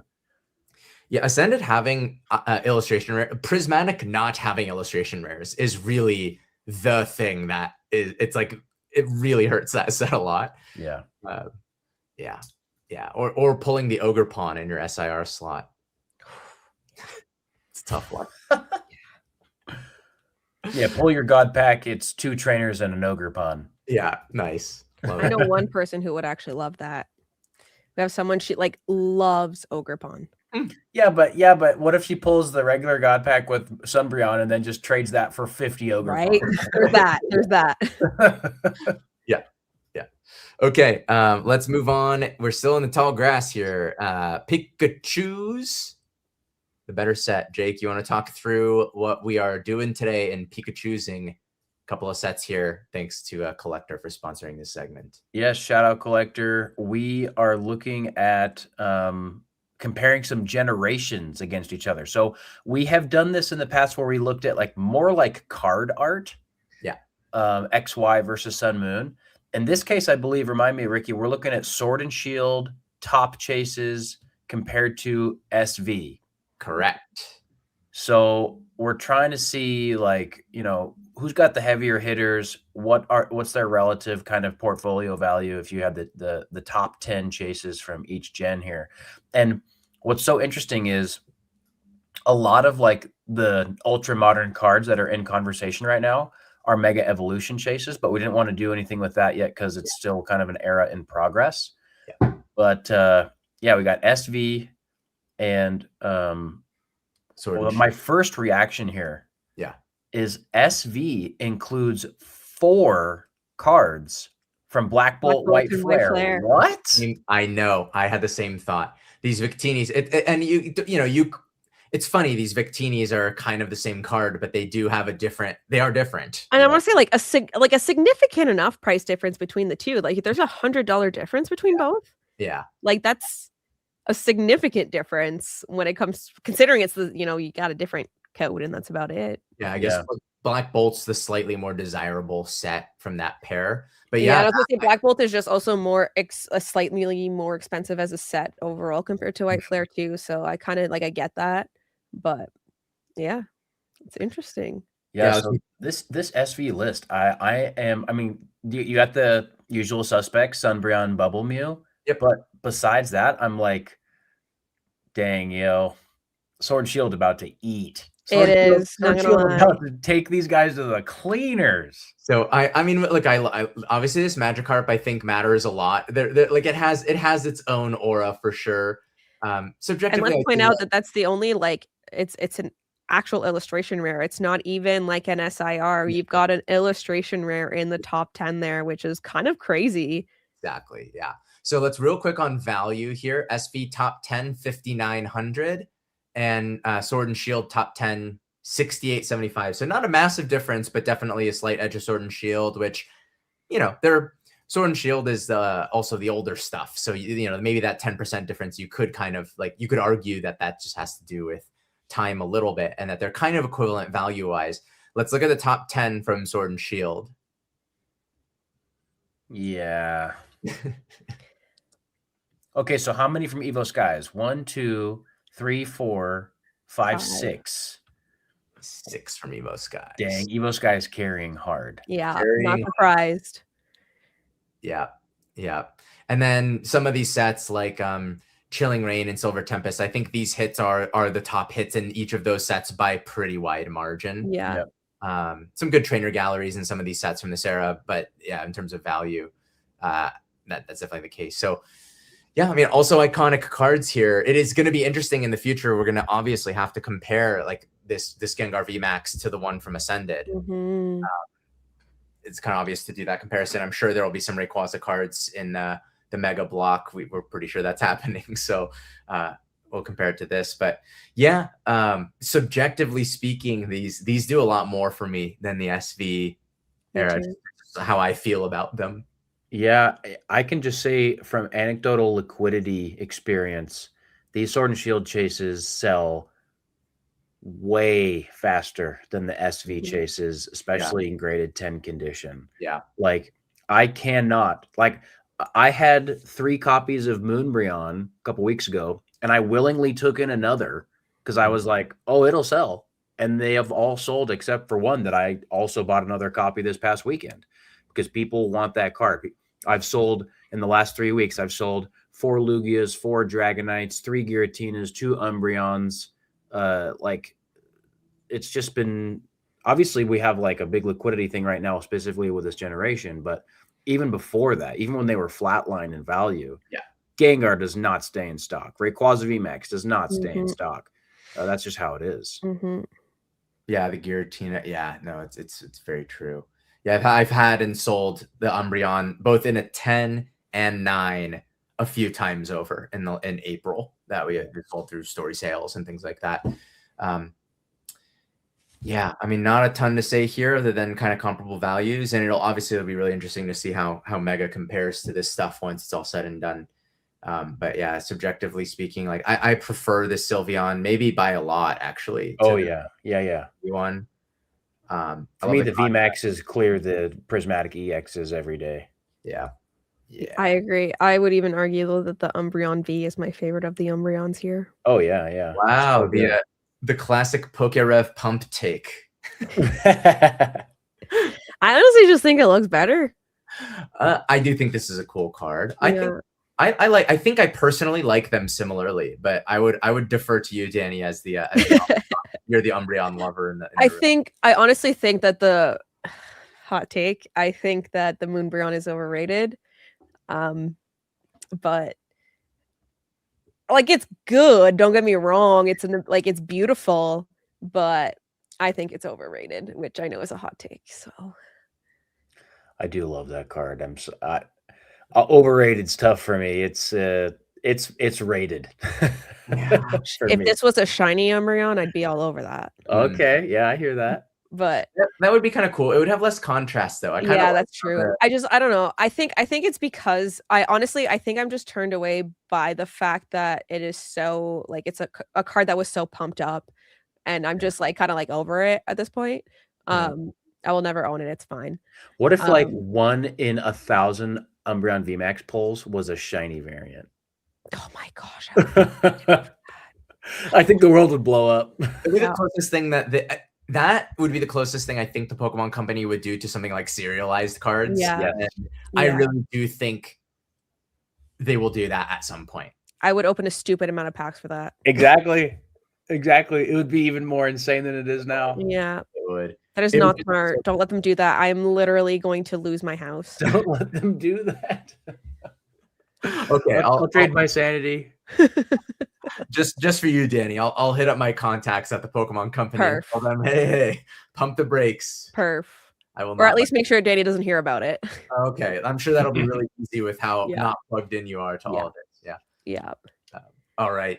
Should we move on to our final segment in the tall grass here, which is does not require the screen share. This time we are choosing for our rotating fourth slot a take a chancey. So to remind the audience, a take a chancey, we within when we're in the tall grass, we often do 4 segments, and those first 3 are pretty stable nowadays. But this fourth segment, we just change it up depending on how we're feeling or what stories we have to tell. And take a chancey is one where we are making a play on something right now. We are actively in the process or have just made a play on something, and we don't know the outcome yet. It might be a total cliffumble. It might be a bad move, and we'll live to regret it later. Or maybe we'll look smart. And I think in the current market, it's pretty easy to look smart. So this take a chancey has been fun, though, to kind of talk about what we're speculating on a little bit. Who wants to go first? I want to hear from Dani because she had a great one we chatted about. Yeah, I mean, I have kind of, now that I've sat and thought about it, I kind of have like 3. The first one is Prime cards. It's I think Prime cards are currently underrated, and they're about to blow up. I don't know, there's something about them lately that I don't know why or what it is about it. Literally, it's one of my coworkers said it to me the one day, and I was like, you're so right. I don't know like where this is coming from, but like I've always found them really cool. Like I have the Umbreon, like we have a fair share of them. I think they're gorgeous in their own special way. You know, they're not illustration rares, they're not full art cards, but there's something like really beautiful about them. And it's so weird because like they're cards that I've always liked, but I find even in the recent like 2 or 3 weeks, first of all, for some reason a lot of people are selling them right now to us, which, you know, I'm not going to complain about. But a lot of people are asking me about Prime cards, and I'm like, where is this suddenly all coming from? Like, what has happened? And I'm unplugged for this one specific thing, but so many people are suddenly like noticing them, it seems, for the first time. Especially um especially I find, I want to say, like, newer collectors who weren't necessarily around for these eras are kind of, it seems like, discovering these cards for the first time. So that's one.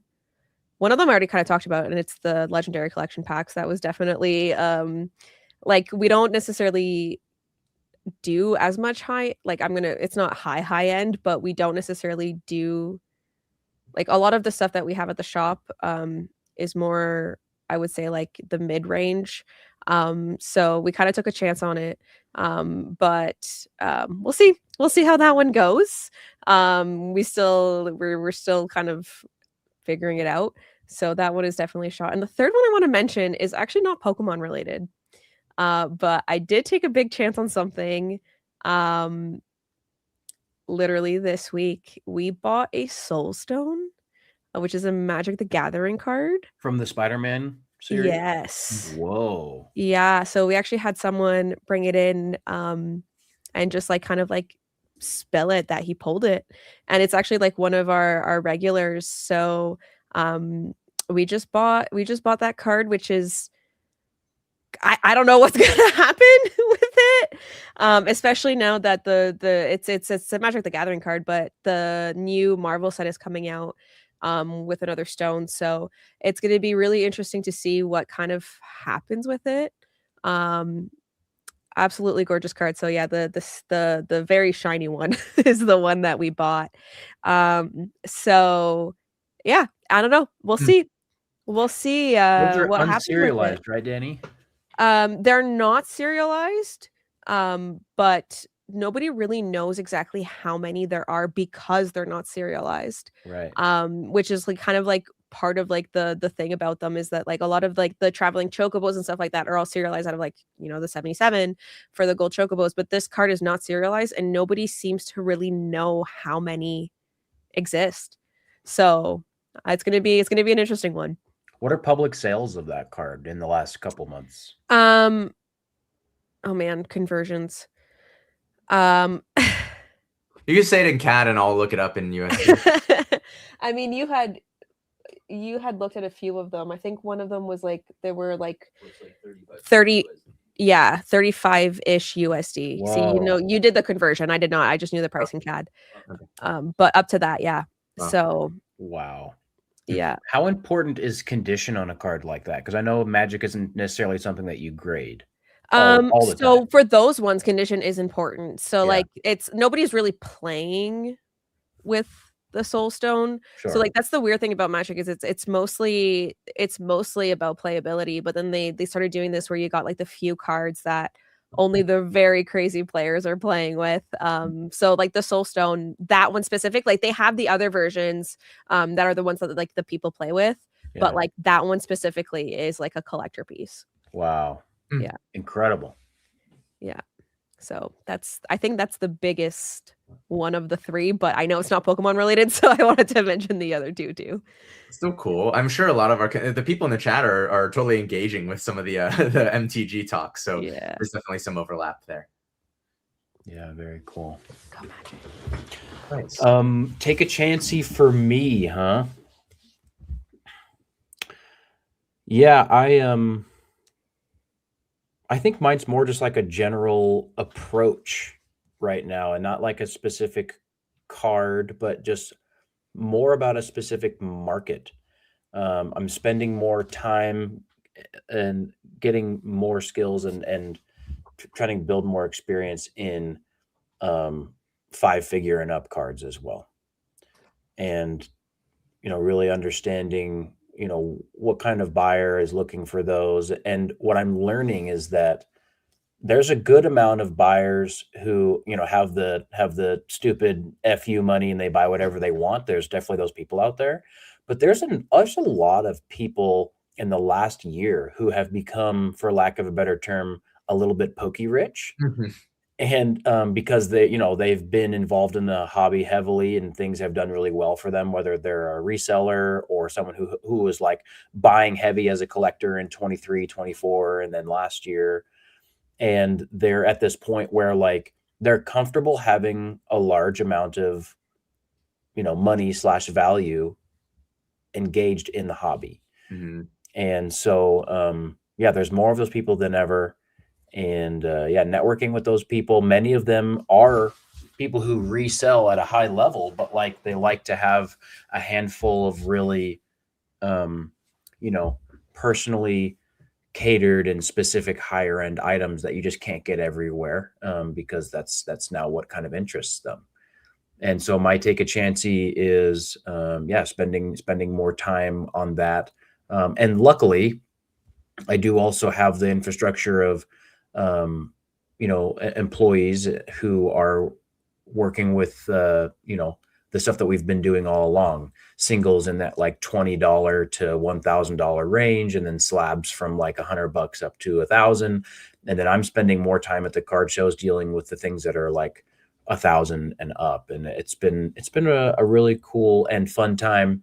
The deals are complex, and so often you're kind of talking about like numbers that aren't like, they're not made up, but like they're numbers that are not as specific as what you can find in other things that have transaction data all day long, every day. Yeah. So there's a lot of negotiation, and in that sector of the card market, it's becoming more similar to what has been happening in the sports card market for many, many years. And it comes down to, what was your acquisition cost, and how long do you want to hold on to something? Are you trying to get like tip top, maximize your return, or is it kind of about, um, you know, make the margin? And even a small margin on a big card is a lot of money. And so, yeah, it's been fun, and a new chapter for me. Nice. Exciting. Do you feel at all like, I guess one of the barriers that I have mentally to that is just like being the steward, like physically moving and owning things of such value, like such small items of such high value, like, okay, I'm just going to put like $400,000 in the overhead compartment now. Like, I hope everything's cool. Or like, I don't know, like, does that, how have you overcome that mental block if you had it? I haven't overcome it. I'm extremely, extremely threat sensitive. And so when I'm traveling to when I'm traveling to the show, when I'm at the show, when I'm traveling away from the show, I am like 11 out of 10 alertness. Yeah. Very Which I think is careful. very important, especially recently. Like, it's been crazy. Yep.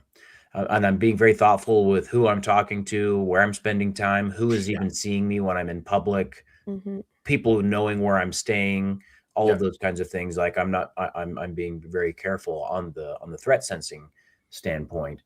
But I will say that like after all the things that you can do to protect yourself, there's still going to be an increased amount of risk compared to just a standard person walking through the hotel or the airport or whatever. And that's an amount of risk that in the current market is something that I'm accepting, because I feel like the upside value and opportunity is there, because there has never ever even been close to a time where cards of that size and value have been as liquid as they are today. And so the people that are dabbling in that market at a high level are freaking killing it, And I was watching a live stream from some other content creators who we're talking about vending and talking about how it doesn't really make sense, and you can't really have a business in vending unless you also are making content. And that might be true for certain layers of the market. If you're only dealing in like, it's probably doesn't make sense for you to travel all over the country if you're dealing in like low end singles. But like, I can promise you, there are people, and even like young guys, who are traveling the country with $400K worth of graded slabs in their carry-on case, and they are making it work, and no one knows their name. They don't even have their face on their social media profile. So like, there's interesting things developing and opportunities developing in the industry that are similar to what's happened in other high-end industries like watches, sports cards, etc., for a long time. And I think you actually kind of touched on the nose with the one specific thing where it when you're going to go trade the high end, that's where it does become a little bit more complicated. Because if I'm trading in a $20 card and you're like, oh, the margin for you on a $20 card, it's not that big, but Yep. you can trade a higher end card for higher, and when you sell it, that margin is significant compared to that $20 card. That $20 card is not what's making you, it's not putting food on the table at night. Yeah. Not that one individual card, but it can for some of these higher end cards. And I think that's one thing that I don't know if it's just because I've been to more US shows recently than I have Canada, but that's one thing I was very shocked in the US is how much high end you can find in a show compared to what we see here. I don't know if you noticed it when you were in Toronto, although in Toronto, they did have some bigger high end vendors. For I sure. couldn't go to the show, unfortunately, but the caliber of that high end in Canada versus the US, it's so different. It's so different. Yeah, it is. And people that are kind of, I guess, homegrown in the hobby and have increased their inventory value to a certain level, like the people that have grinded their way to that level of success are there. But there's also people there that are just old heads who know what they're doing and have been in the game for a long time, and they've just got tons of expensive stuff that they got for pennies back in the day. Mhm. But there's also a new class of people that are wealthy from other things Yeah. and are getting involved Yeah. because they see that there's this, cool nostalgia piece that they like, but then there's also just as much financial opportunity as there is in, their real estate or other business opportunities that they're operating in, depending on how much you're willing to get involved.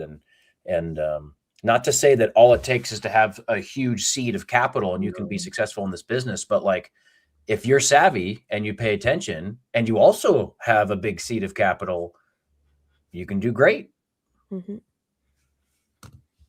You also can work your way up there. And I know we'll talk about it, but you can, I mean, I'm sure you would have never thought that you would be dealing in some of these high ends when you started, you can work your way up there and that's one thing I always tell people, because everybody always asks me how do you get started in this? I'm like, you got to start, man. You can start with $5-10 cards. You make your way up. Yep. Totally agree. That's how I started it as well, for sure. And if anything, looking back, we've talked about it before on this stream, I just waited too long to make the progression to the next. I was ready to move up market a little bit faster than I actually ended up doing it. Bob Goblin's in the chat here saying the breadth of the industry is really interesting. I'm listening to conversations about 6-figure deals while packaging a $7.25 card order. But if you every single day, that is me.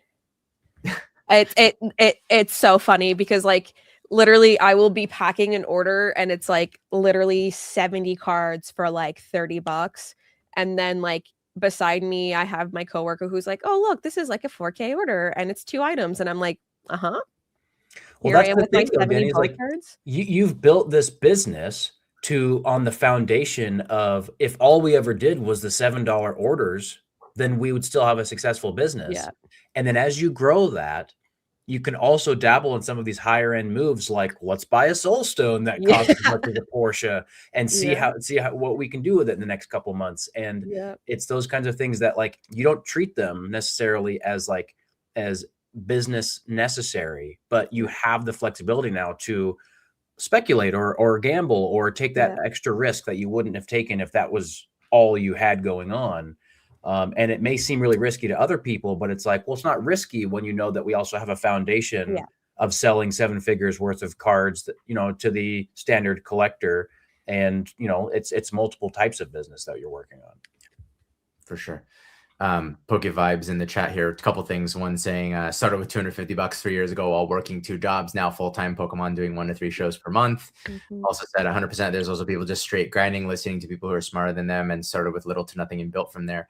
And not to say that we're smarter than anybody, and not that this is a plug, because we're not taking new clients right now. But Jake, one of our mentorship clients, had never vended before, had no inventory, and said, I've got $10,000 of my personal capital I want to put into this. I'm really excited about the hobby and stuff, but like I haven't really dabbled in the buy sell trade yet. And before 12 weeks into this entire endeavor, was dealing in with our guidance, a $15,000 purchase that came out the other end a few weeks later in the 20s. So you don't always have to build up slowly either under the right circumstances, but those opportunities are there right now. And honestly, the current market, I think, really rewards recklessness. Near like borderline recklessness is actually like a good strategy right now, even though under normal circumstances it would be a horrific strategy. And honestly, but the thing too is that the recklessness, like it goes away a little bit the more you do it too. Like what used to be a scary deal now, like you don't even think twice about it. You know, that $100 deal at the beginning, your first day vending, you're like, ooh, do I take this risk? And suddenly you're like taking $1,000 risk. Like that recklessness, the threshold, it grows. For sure. Like, totally. That's what I've needed as somebody who's a little bit risk averse is like, okay, my first $3,000 card. Okay, I'm going to up that to 5,000. I'm going to up that to 8,000. You just get gradually more comfortable as you build confidence as each of those things grows, and you realize, okay, that one didn't work out. It didn't ruin my life. That one worked out really well. It didn't ruin or make my life either. It's like, let's just keep moving that line up if you're having fun and success with it. So, I'll wrap up on my take a chancey, which is maybe a little closer to yours, Jake. It's sort of a strategic thing, not a specific item. I am likely going to get rid of something to the tune of half of the sealed product that I own, which it's become an amount that I mean, it's not that I'm uncomfortable with it. It's that I actually would rather have the funds circulating in the business as inventory rather than sitting in a storage unit, which is what it is doing right now. So it's appreciated. My cost basis in it is less than half of its current market value. So there's probably plenty of, I'll probably hold on a lot of 151 and my Evolving Skies booster boxes and stuff like that. But I am very much planning to sell half of it, which will be let's call it $50,000 to $60,000 USD worth of sealed. And my intention is to do it in sort of as few of transactions as I can, which is to say I'm not going to be selling hundreds of individual items trying to capture 100% of market. I will probably go to somebody that I have a relationship with who can do more with this because they have a physical store or they do a rip and ship or whatever, and trade at 85 or 90 or whatever percent, depending on the items, into either cash or slabs and singles, and do the more buy sell trade stuff. So that's my take a chancey, is that I may live to regret, it'll just be the case that I'll sell something and then that'll be the next day it'll double and I'll sell something that hasn't moved in 6 months. But I'm just sort of willing I'm just comfortable with that potential outcome. I don't think you'll regret it. Yeah. Great. Thank you. Some people were saying in the chat too, this kind of reminded me of this. There have been studies with, elderly folks and things like that, surveys and studies where people tend on their deathbeds to regret the things they didn't do way more than the things that they did do that didn't pan out. So, generally speaking, don't do anything truly reckless, but like bias to action, do the thing that you're thinking about. And even if it goes kind of badly, like you'll probably be net happier with that choice than not doing it. Amen. Okay. On that note, let's wrap up our tall grass and move into, we're actually doing all right on time, main topic. So I'm really excited to have Dani here for the main topic, and maybe we'll kind of tee up some of our backgrounds and our timing in the current market. But the main topic today is we're going to discuss the reality of operating a trading card business before and after the current Pokemon boom. And the way we all agreed to define that with no debate at all, we were all like, that's the line, is right around the release of Surging Sparks. So I think that puts us in like early winter, late August 2024, if I'm remembering correctly, September, October 2024. Yep. So that's really when the chaos picked up. And then what Prismatic was the very January of 2025. And obviously it's just been a runaway train since then. So all of us were in the hobby in different ways and for different lengths of time prior to that boom. So maybe we start there and then we talk about, maybe we go down memory lane a little bit on the prices of things around then versus now, and then what it's been like as a vendor, as a content creator, as a card shop owner. Just give some perspectives and reflections on where we've come, and maybe that'll lead us naturally to wrapping our conversation here on like where do we think this can possibly go next. Does that all sound right to you too? Yeah, I love that. I'd love to hear Dani go first. She's got the most experience here as far as like operating a legitimate business, I think longer than both of us. So maybe a little bit of a start for you, Dani. Yeah. I will preface this by saying that if I am mentioning prices, they will all be in CAD because I don't have the brain capacity to do that conversion right now. I can do some conversions in another tab. Yeah. For you. It's always so funny because like even sometimes like a lot of people don't realize that I am Canadian. So when I'm like doing videos and I'm talking about prices, they're like, that seems so high. And I'm like, no. This is Canadian. This is Canadian. Dani, you're so unfair. You're scalping people. Yeah. And they're like, no, like convert it. And they're like, oh, never mind. Okay. Yeah. But yeah, I've been doing this for a little while now. So the physical storefront I opened, technically we opened on the day of Twilight Masquerade release was our first day that we opened the doors. We kind of timed it out for that, in 2024. And then we had like our grand opening about a week later, first week of June.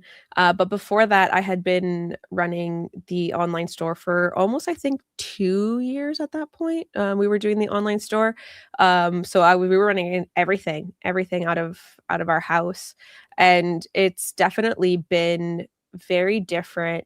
Obviously having a physical storefront lets you scale in a way that doing it from your house does not. But even though like we opened at Twilight, I can see a clear difference when Surging Sparks happened. And it's crazy it's really crazy to me because before that, every single set that came out, we would basically have rip parties where we would open booster boxes, we would have fun, we would, get ready to be able to have singles to be able to sell on release. Something that we kind of do that's a little bit different from like you guys do from vending is like we actually sell bulk.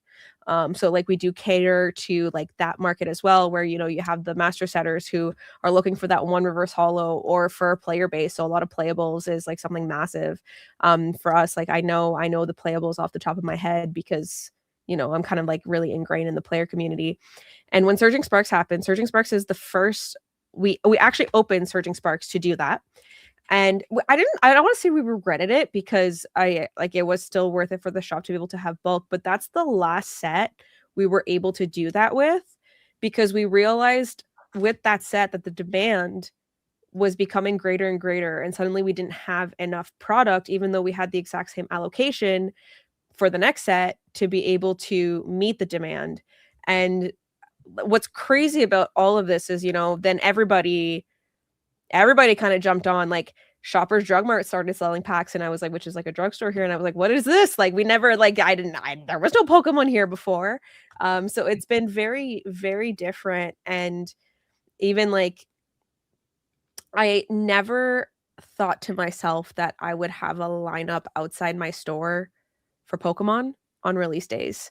In my head, that's something people do for video games. Like the people don't do this for Pokemon, but like like having a lineup, having people show up at like midnight for Prismatic launch. I was like, what? Shouldn't you be sleeping? It's cold. I live in Canada, okay? Like it is cold. It is like -30 out. What are you doing? And they're like, like the full sleeping bag, like they were actually smart about it, like keeping themselves warm, but it was just mind-boggling to me that like that's where the hobby was at, where people already knew that they had to line up to be able to get their hands on the product. Having to like source secondhand was not an issue. Like having products allocated was not something I had ever experienced before that. Yeah. Like we could open order anything and then suddenly it became allocated and I was like, whoa, what do you mean I can't reorder some? Like, what is this? It's definitely been very different.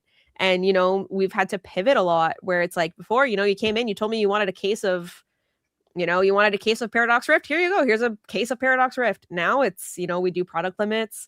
There's so many different things that I never thought I would have to think about, like having security for release day, needing a security guard. Like that's never something I thought I would need, but that's where we're at. It's very different. And it's also very different having you know, like I'm sure your experiences are slightly different with vending, where you don't necessarily depend on the sealed product. Like I would say that singles is still where most of our margin is at, but you know, the sealed is very important to us. So having to fight for that allocation, it's weird. It's weird. Tell me a bit more, Danny, about sourcing back then before the boom. So like back even like at the beginning of your store. Yeah. So that period of time between Twilight and Prismatic, for example, obviously up until through surging, you were able to order quite a bit of product, I know, through Yeah. distributors. But like what about like walk-ins and collection buys and that kind of stuff? Like what was your experience? Like what kind of margins were people expecting to receive from a card shop back then, et cetera? Yeah, honestly, it's changed a lot. People used to come in and they would basically offer collections at like 50-60% Yep. to offload. Yep. It was easily people like without even negotiating, people would be like, would you take it at 50? And it's like, obviously that's kind of like a no-brainer for a business, but people would literally be trying to dump anything and everything. Some of the stuff that always makes me laugh is like the amount of Battle Styles and Fusion Strike booster boxes that I bought at that time. Man, if I was still sitting on those. But as I said earlier, you can't regret it. You can't regret it. But Yeah. people were easily, and now it's like, you know, your people are coming in and they're expecting like 90-95%. And it's like, whoa, like, you know, the thing that sometimes people don't realize is that, first of all, this is still a business. Like I do need to live. I have overhead. I have to pay a rent for my shop. I have staff. I have to pay for the product. But one thing that people don't often consider is that we also ship a lot. Yep. And every single time you ship something, it costs you in materials. I know it sounds very minimal, but it adds up. Nobody wants to see my UPS bill. You will cry, trust me. But like boxes, I like to protect the product when we ship it. So like we have cardboard boxes for singles, you know, the bubble wrap, the tape. It sounds minimal, but it does add up. So, you know, and those are all things that, and then I have to buy the label. The labels, shipping labels are, even with a high tier account, like shipping stuff is not cheap.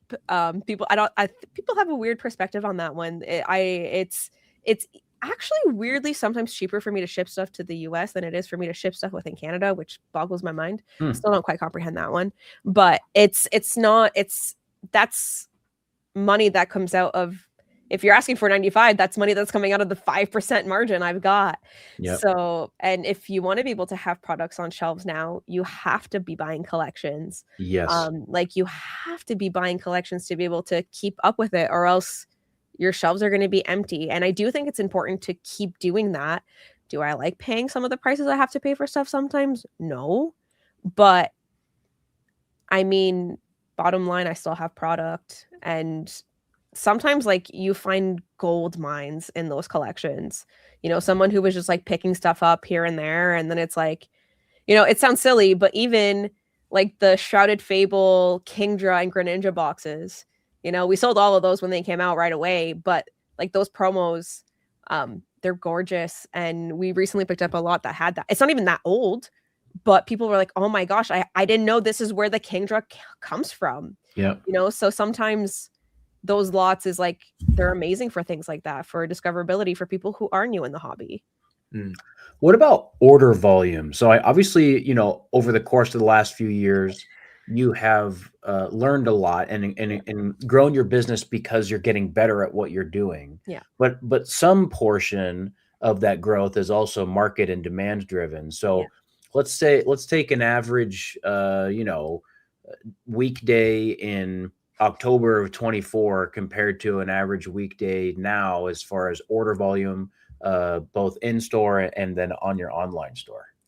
That's a very good one. Obviously it changes a little bit depending on releases. So, you know, obviously when, you know, Ascended drops, especially if we're doing limits of like one, if I've got 200 bottles in store, that's 200 transactions with just bundles, you know?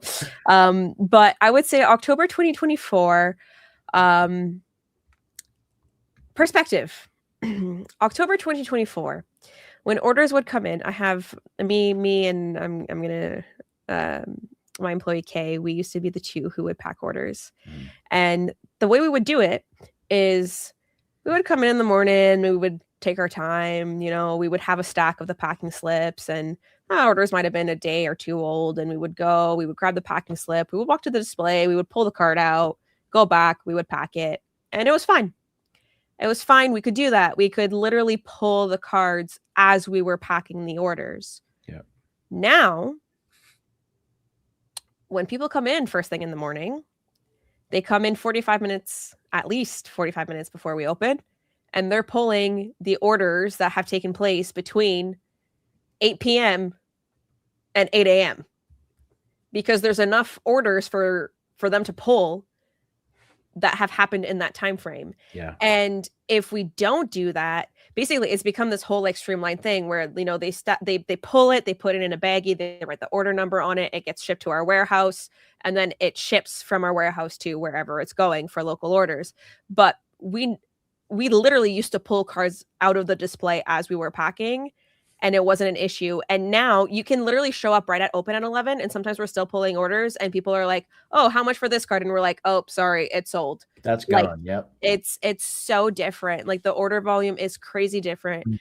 We easily get 200 orders a day easily, just online.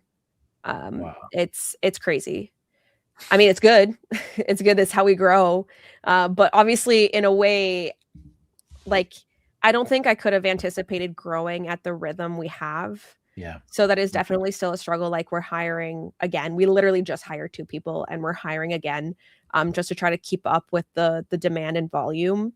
So that's probably the biggest struggle, is actually being able to have enough staff to deal with the increase, which, I mean, I won't lie, I thought it was still going to slow down after Christmas, because I'm always after Christmas, people spend their Christmas money and then it slows down. It has not slowed down. It has exponentially blown up to the point where literally we are hiring again. It's crazy. Yeah, I remember a very similar conversation with my wife. I told her in November of last year, I was like, "Oh, I'll take most of February off because, it'll be slow, winter, all this stuff." I think I've had 2 weekends this year where I wasn't traveling so far. So much going on. Thank you so much for that context. That's so awesome. A last question before maybe we move on to Ricky or Mai's experience. Are you happier with your business in the last 2 years with how it's gone? Are you guys in a good place? Yeah. Nice.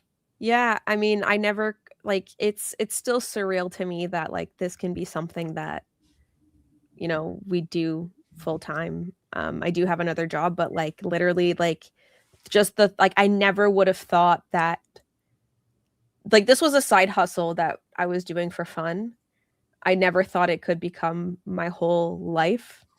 And it is, in the best way possible. It is, I mean, apart from family, obviously, and my kid, they're actually my whole life. But I never would have anticipated being this beats a corporate job 10,000% over.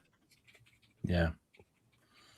That's awesome. Well, that just by you saying that, it means that you're the right person for the job, right? Because not everyone would, even with that level of success, would say that, because the stability is different, and I mean, we've already talked multiple times about just how absolutely packed your schedule is. So a lot of people like to have more time to themselves to do a little bit of nothing, and I don't know how to do I imagine you're not doing much of nothing. I don't know how to do nothing, which might be a good thing and a bad thing at the same time, but yeah.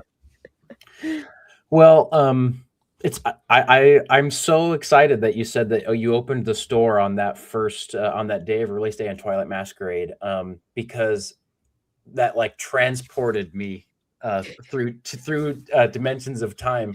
The release weekend of Twilight Masquerade, I had just woken up at 2:30 a.m.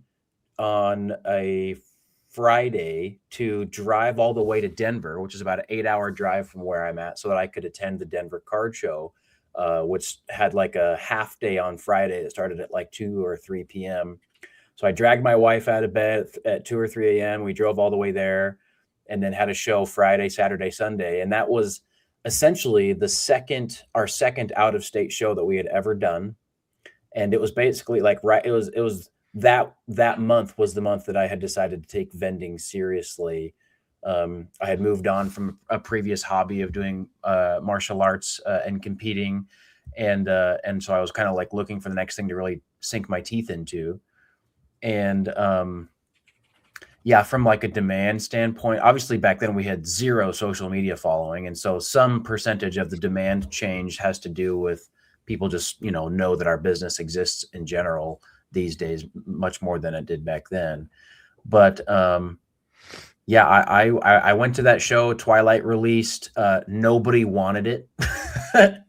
At least, I mean, there's some demand for release day because it's the new thing. But like, booster boxes were selling for what, $85 or $90 US, Yep. and you could get it at the show. And the ETBs were like sitting on the shelves, and people were trying to clearance them at $24 and stuff like that.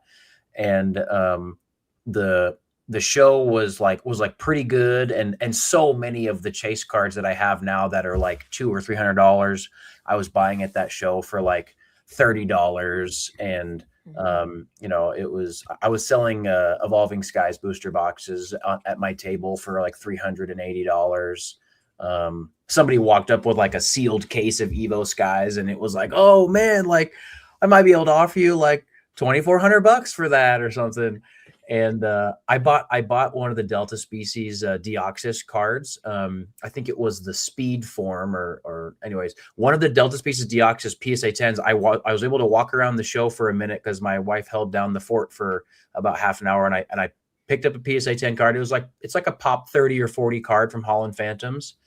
I whittled the vendor down and bought it from him for $220. And that's now a card that easily goes for like 4,000 in anybody's display case right now. And I went to the trade night that night, and like, did like some trades with some of like the big vendors who had like more than $30,000 worth of slabs in their case. And I just looked at them like they were gods and had no idea how they could possibly have so much Pokemon. Like, how did you do this? So that was that same weekend I was in Denver, the weekend you opened up your store. And then it was 4 months after that, in October, that I quit my full-time job, and we started making content and stuff and started getting some traction. But even then, like, Surging Sparks releases, and someone local to me has a distribution account, even though they only have an online store. But he like put a notice out on his Instagram, said, hey, anybody wants some Surging Sparks cases? I'm getting more than I need, and so I can give them to you like, $20 on top of my cost. And I was like, oh yeah, I'll do that. I didn't really pre-order any. I paid him $600 in Venmo for a sealed case of a first print Surging Sparks. And I was like kind of sick about it because I was like, man, like, is that even a good deal? I should have been paying like $550. Like $600 is steep for booster boxes on release weekend. And now these days, like, you can't get a case of a brand new set for less than nearly $1,800, something like that. If the set's kind of relatively popular. And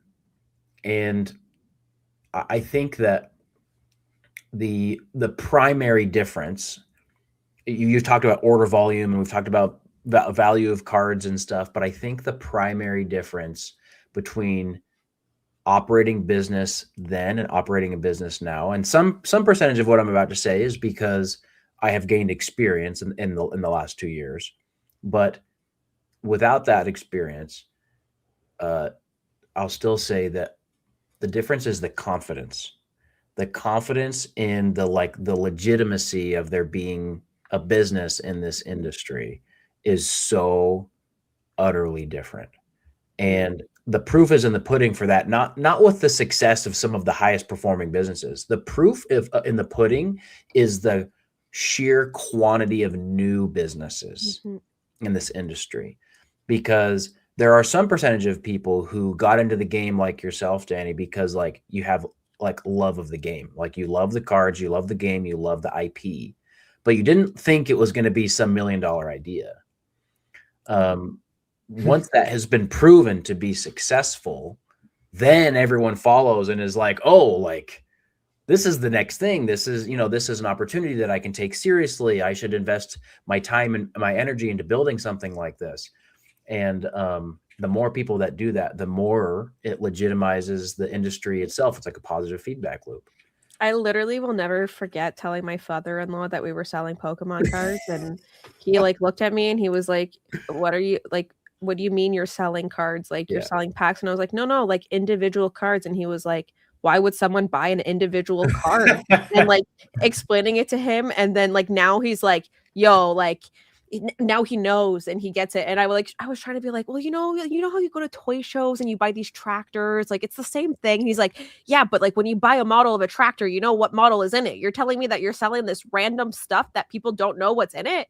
And now it's so crazy how much it's flipped. Meanwhile, like we literally played with Pokemon as kids, you know, but he was like one of those, like, you know, even as kids when we would buy packs, you know, our parents would be like, oh man, like this is so expensive for, you know, pieces of cardboard. And now like parents are coming in and it's like no hesitation. They're like, yeah, I know how expensive the card is. And it's like, okay. Yeah. Well, they know how expensive the card is. I had a guy come to my table in Vegas and he has walked up with a Fusion Strike booster box. And I was like, oh, are you trying to trade that in? He's like, no, I just bought this. I'm like, oh, cool. I mean, what's the plan with it? Like, I'm going home to rip it. And I'm like, dude, like no hesitation, goes and buys like $1,000 booster box to go home and rip.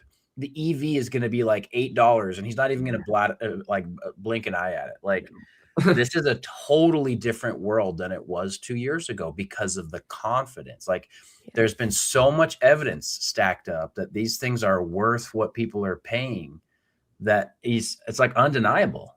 Yeah. Ricky, sorry, I monologued and diatribed. To your turn. You're good. That's part of what we are allowed to do here. I started vending 1 month before the release of Surging Sparks. So I've been going to shows like every weekend for most of that year up to that point. So in October 2024, I recorded a video of like me setting up for my first show. And so in it, you can see a lot of like I'm discussing with my friend who's helping me out. Like 151 is blowing up. Like a lot of these cards, I had stickers on them that I put on them 2 weeks ago at $43 for the Venusaur. It's like $70 now. And so one of them, a couple of them that I wanted to highlight. One was Paldea Evolved Booster Box, was $140 on my rack. I probably bought it from a TikTok shop sale thing for $90. Those boxes are $450 now today. I literally say in the video, I'm like, I think this market is like manipulated, and like I was totally like skeptical of the movement. And special delivery Charizard, $43 sealed. Oof. Red's Pikachu, the Japanese one, $48. I had MP Gold Stars like Kyogre and Alakazam, $300. Oof. And one of the more fun ones, I'll screen share here, because I had made a little note on my phone called prices to double check before show. So these were things that I knew that like in the time since I had priced them, they maybe will have gone up or they were doing something and I need to change the prices. And in the back here, you can see that I updated my PSA 10 Van Gogh Pikachu from $235 to $330. And I had bought it for $210 2 weeks before that. Those cards, of course, are now like $3,000 to $3,500 right now. So it's crazy how quick the prices changed too. Like literally not that long ago. Well, I mean, Comic-Con was in September even. And while we were editing the footage, I'm like looking at some of the cards that I'm holding in my hand and I'm like, I'm going to sell these two cards for $6. And there's like an unfair stamp. Unfair stamp is $50 right now for an A spec. Okay. And like literally, like I sent it to like a lot of our employees play, and I was like, guys, I sold 2 cards, including the unfair stamp, for $6 in September. Like what? Yeah, so I mean, those like 5 and 10xing at this time in this video, you go back and watch it, and I'm like this is unbelievable. I just bought this Van Gogh for 210 from that guy right there across from me. And I stickered at 235 thinking, boy, that's 10%. That's quite good. I'll make $20. I'll make $20. And it goes up to 330. That's a 50% jump, roughly 40 or 50%. That is objectively, traditionally, on anything that you could consider an asset, a 40-50% jump is like that. That would be great growth for like 3 years. And this was happening in 2 weeks. So that is objectively unbelievable growth. But so at the time I was like, man, 330. And I remember I had 2 of them. Some guys were kind of nickel and diming me on the card. And I'm sure I sold both of them at that show in the low 300s or something. And last night I was, as I was prepping for this, I looked at my wife and I was like, yeah, if I had a crystal ball and unlimited funds, you know, you buy 50 of those at $200 and it's like for $10,000 and it's like 150K today. And you just make that play in a few little spots and you're retired. And she's like, yeah, but all you need is a crystal ball and unlimited funds. Yeah, exactly. It's not a big ask. It's hard to come by. I don't know if you guys have unlocked it, but I found it in Pokopia. Does that count? Yeah. Well, let's go with yes. One thing I wanted to talk a little bit about, maybe, because we talked a lot with Dani's shop around like sourcing and liquidity, and Jake, I think you were kind of very much dancing around it. Is it sort of net better or worse, or net harder or easier? And I think obviously in a lot of ways it's much easier, but like the sourcing got much harder. Right? Running the shop in a lot of ways got harder. Dani has to pay much higher percentages than she used to, but also like when you were buying a collection at 50% in 2024, it might have taken months and months and months to sell off that collection and recoup that initial, even just the 50% you paid. And nowadays it's like that, the collection I flew to Minnesota for 3 weeks ago, I think I've sold almost half of its value. I think I've sold 30 plus K of it so far. Like, and relatively easily. I will say, from my perspective, there's a lot of parts that are actually worse. You know, the way the market works right now, and I know a lot of people like this might actually help a lot of people understand it in a way. So I'm gonna explain it from release to like a week later. So when I set releases, example, I'm a pre-release store. So I can sell the product as of the Monday when the product releases on the Friday. Okay. So we get our product in for that Monday. At distro, we pay the base price, which varies by set depending on what's going on in the world. Like when tariffs came into play, it was a mess because all of the products coming in from the US now had a 25% tariff, which means my base price went up 25%. And a lot of people were like, okay, but shouldn't you as the vendor be eating that 25% because you're making money? And I was like, I don't think you understand. My margin on a booster box right now is 10%. If I am paying an extra 25% and I keep my price the same, I am literally losing per box I'm selling. And we had done pre-orders at that point, never anticipating tariffs to happen. And we literally lost money on Journey Together booster boxes because of that. And, you know, there's a lot of stores that dealt with it in very different ways, but we told ourselves, you know, like we sold it, we made the commitment that you purchased it at that price. So we're sending it. We took that loss and, you know, you move forward. It happened to us for a few different Japanese products as well, where it's like, you know, you eat the loss and you know, it's kind of take a chancey, you know, that's what happens with pre-orders. But so we get that certain amount of allocation for the pre-release period, which does also include the official release. So you don't get like, okay, well, you're going to get 50 boxes for the pre-release, but then we're going to send you another 150 for the Friday. No, you just get it all. And you have to figure out how you want to space it out for the set, right? And once the set drops, price at distribution can be whatever distro decides that it is. So if on release day, they want to sell you more at market, that's the new price at distro. So when I raise my price, it's because I've literally probably paid about market value to be able to just get the product. Yep. And that's from distro. Mm-hmm. So, you know, MSRP is no longer a thing. So we try really hard to be as close to MSRP as we can, especially on release. But after that, like, trust me, I am just as frustrated as all of you with the prices. Like, the people who are buying, like, I get it. It sucks. My margins are actually smaller now than they were for Fusion and Battle Styles. So I feel the pain. And now when it comes to sourcing products, we are also paying higher than when people were dumping their collections at the beginning. You know, paying the 50% versus paying the 80% now, like, that's a massive difference for collections. You know, that's a 20% margin to work with if you're selling at market. So sure, being able to buy collections off of people, more people are dumping collections for sure. But back then I could also just open order. So I never had to worry. I could literally buy a case of something at a time, wait till it's sold, and then buy another case. Now we kind of go into every set being like, it's allocated, so I can order 1,000 if I want, but I'm not going to get 1,000. Yeah. And I won't be able to reorder more at the same price. So I think from my perspective, it's actually been more difficult to actually, like, we still make it all work, obviously. Like, it's but you're threading a needle. Every single decision you make, you're having to estimate future demand, which is not necessarily something that, you know, a local card shop owner should be expected to do. You know, it's more about having things in shop and expecting some average sell through. But it makes every decision feel way heavier than it used to be.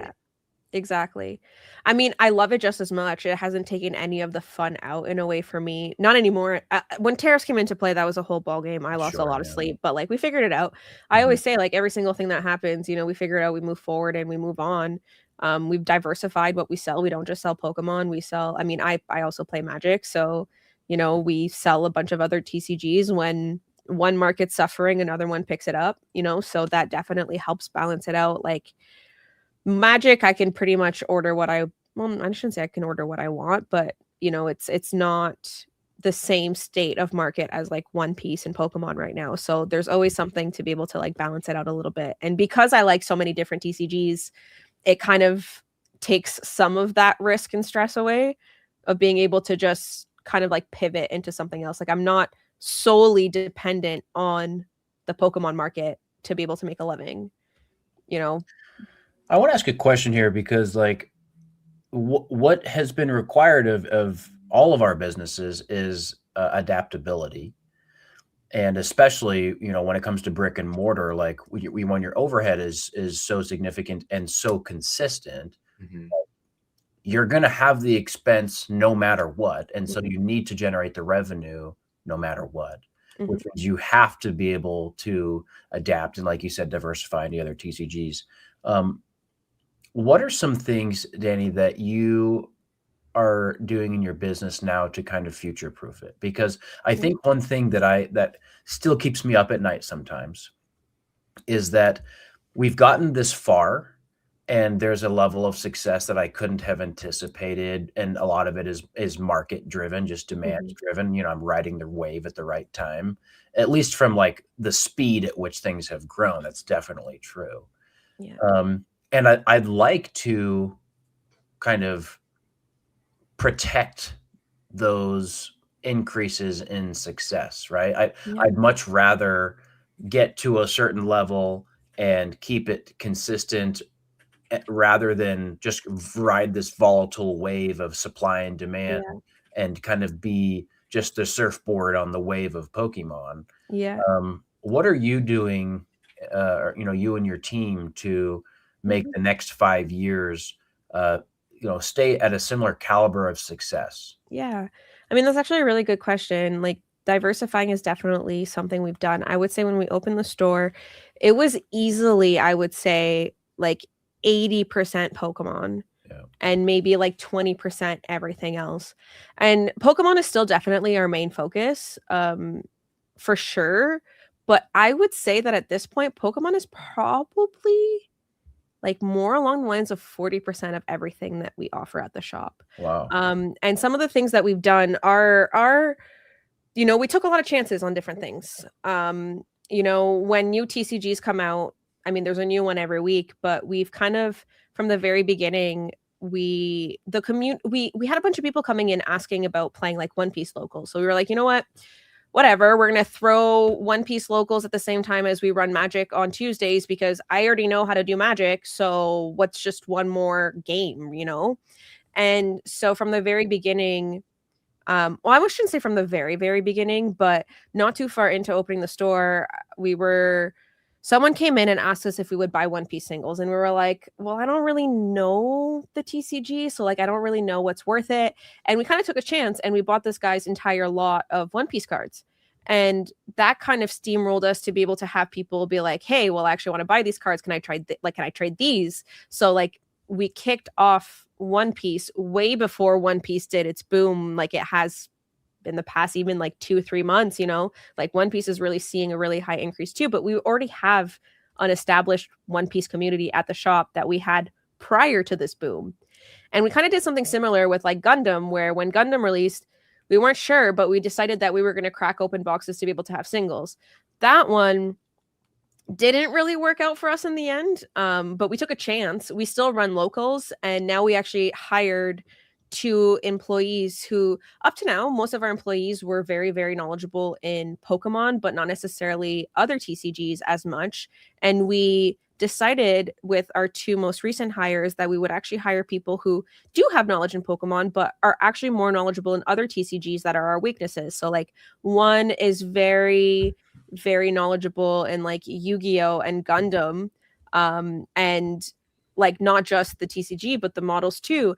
And the other one is also very knowledgeable in Pokemon and in Gundam. And suddenly we are selling Gundam because when people come into the store and they want to get into it, they know what to recommend them. Yeah. Same thing with like sports. I never thought I would have sports cards. I always told people I would never have sports cards. But one of my employees, Jason, he knows sports, and he was like, I would be willing to take on that endeavor of being the one to like guide you to doing sports. Wow. And I said, sure, whatever, we can do sealed sports. I am not doing singles because like I don't know if someone comes in with a card, I don't know how to know if it's good or not. Like someone could literally, like, I'm a Habs fan, the Habs are playing, they could get injured and their price of the card tanks the next day, and someone would come and be like Jason would tell me the day before, this is a good card, and then the person would walk in and be like, this is a good card, and I would buy it for full value because I don't know he got injured, like I don't know sports. But being able to have that diversity of not even just TCGs, but we started carrying Warhammer, and Warhammer has done great for us. And people really like building models, and soon we're going to start having paint nights for it because people keep asking for it. Like it's truly, we have just listened to the community. People were coming in and being like, oh, like it's called the Neon Cards and Games, but like you don't really have board games. And we were like, cool, recommend us a few board games. And now I have an entire section that's board games. And now we have board game nights on Wednesday. We've listened, like truly the bottom line is like we've listened to what the community has wanted locally around us, and we've adapted our store to be able to cater to what people are telling us that they want. Yeah. Beyblades is another one. Beyblades is another one. We host Beyblades on Saturday nights. It's oh my gosh, it is 2 hours. Okay, it's 2 hours, like 2-3 hours of Beyblades. It's so high energy, you can't have a conversation. You can't hear a single thing that's happening. But you have, I kid you not, you have 4-year-olds coming with their parents, and both are playing. Both are just let it rip. It's sick. I had so much fun playing, but like I never would have thought that I would have Beyblades.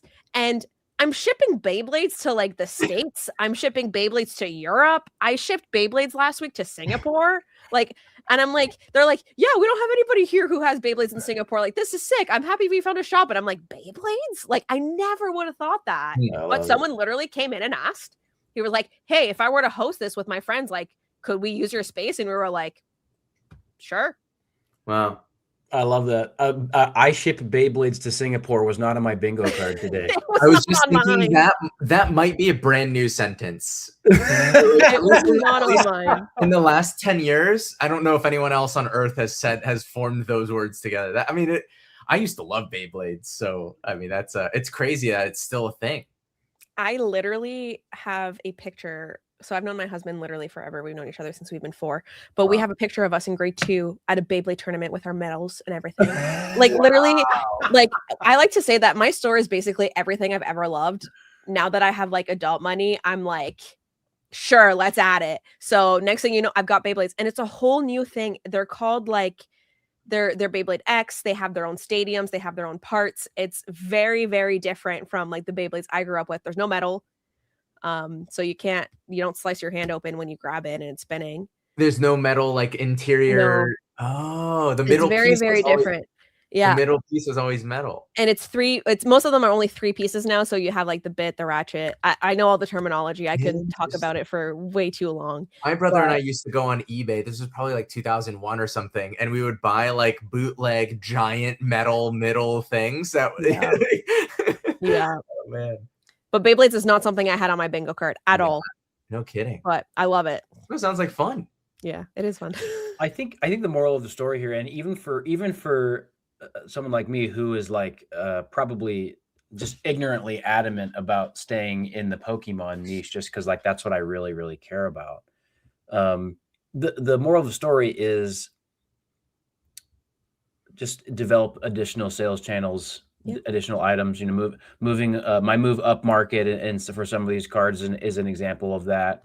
You know, Ricky starting to stream on YouTube and doing a lot of story sales as an example of that. New sales channels, new items, niching down and becoming known for certain things. Like now, Dani's store, people know that you can go there for Beyblades and tabletop games. Yeah.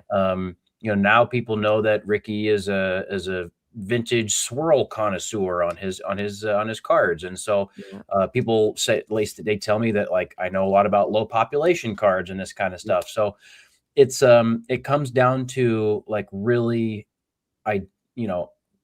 broadening your identity and what you have expertise in. And but I think your story here, Dani, is also extremely heartening, even for those who only really care about the Pokemon piece. The fact that all these other IPs are gaining interest and traction, even if some of them are temporary, like the Gundam, like who knows how long that is going to exist as far as like something that people are playing on a weekly basis, maybe forever, but maybe not. But either way, like the hobby of, you know, going to a public place and gaming in that way, whether it's cards or toys or whatever, it's growing. Yeah. And I think it's here to stay. I think that there is a real hunger for some fantasy, but also like a little bit of human interaction that isn't online, and owning a physical item and building a collection that has something to do with your own personal identity that you can then share with other people, and they know more about you because of the things that you own. Yeah. That's something that was like, it seemed so obvious in like the late 90s that was important to us, but then it kind of faded. .com bubble, internet, social media. But now it's so back, and it's so back in a big way also because of social media, because we can share it with other people all across the world. So cool. Such a cool story. I think that social media actually played a very good and important part in that, in the sense that, you know, as a kid, especially as a girl, Pokemon wasn't really cool for girls, you know, but, you know, social media really helps show that like these hobbies are for everybody, regardless of literally anything. Like there's a spot for you in the hobby, and like fostering that is very important, which is why like the community is everything for me at the shop. That is like my number one priority at all times, is like the healthy community of it. And social media has really helped foster that, because, you know, as a kid, you didn't watch, well, social media didn't really exist. So like there were no grown-ups talking about how cool Pokemon was, but like now we are those people for some of those little kids, where they're like, you know what, if they think it's cool and they think it's okay, then I can think it's cool too. That's right. That's exactly right. Well, on that extremely positive note, let's transition to our Q&A. Thank you so much for sharing all of that, Dani. It's such a window into an experience that neither Ricky nor I have. Yeah. Let's with our remaining time here, at least 20 minutes or so, let's transition into Q&A, and then we'll get out of here. How does that sound? Agreed. Perfect. Awesome. Couple quick shout outs. We had a few. super chat. So Blast Boost with the $10 super chat. Got to run. I'll catch the rest. Wife wants some time. Thanks to Ricky for the deal on the base near mint and Fire Red Blasty EX, and Jake for the Fire Red Blasty EX and Dark Blasty Hollow from LC. So Blast Boost is absolutely clearing us out of our Blastoise cards recently. Yeah, I have a feeling. I think I've seen a couple pages of it. Blast Boost's binder is just it's near mint. It's insane-o. Yeah, it is. It definitely is. All right. So I have been starring. So I'll go back to some of the earlier ones for folks that have been patiently waiting. I think I caught all of them today. There were not too many, so maybe that bodes well for the 20 minutes or so we got. Krabby's Cards, how's it going? I always see Krabby's Cards in like all kinds of people's streams. I see you in Catch 'em All Collectibles chats and stuff too. So I'm sure bouncing around when lots of people are live the same evenings. What is the most inefficient part of each of your businesses, and what steps are you doing to make it better? I can go first. It's something I'm literally trying to rectify right now. So good. You start while I think about what I'm willing to share. I mean, I kind of touched a little bit on it. But the more you hire people, the more small-ish, they're not problems per se, but the more small errors, or the more you realize that there are gaps in your procedures. You know, now if you've got 2 people pulling orders and one gets skipped and you're like, well, what happened? And like, well, I started from the top, you started from the bottom, and then you both see each other's names on the same order, so none of you pull it. Like you find the small gaps, and that's one of the big ones for us is with the growth that we've seen.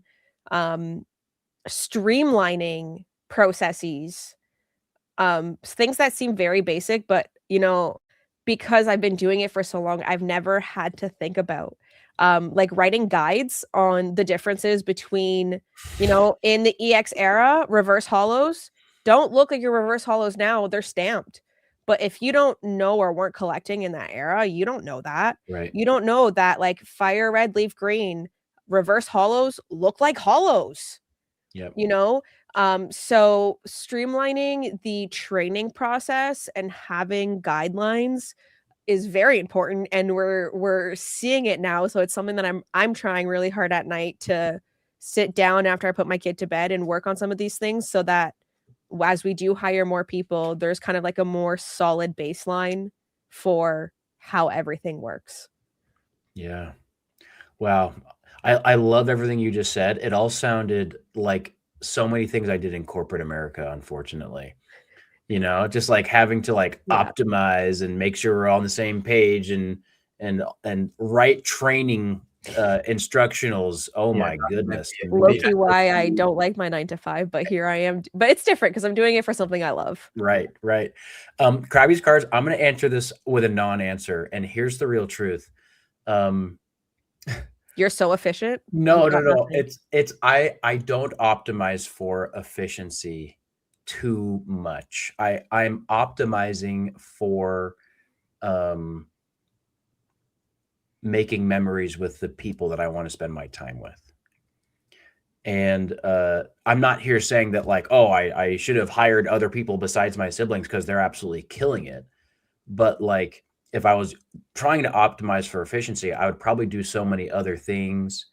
I guess on top of that, I would say that right now it's the opportunity for like trading card liquidity is so insane that the primary thing I'm optimizing for is just volume. I'm just trying to do so many shows, so many transactions, put out consistent content every single week on top of that. It's more just like, it's less of like, let's put in the least amount of work for the most amount of outcome. And it's more like, let's put them out the most amount of work because right now the best I can see is that the work is translating to outcome. And what if I just work like 3 times more? Do I get 3 times more outcome? And so far the answer is maybe more than 3 times outcome.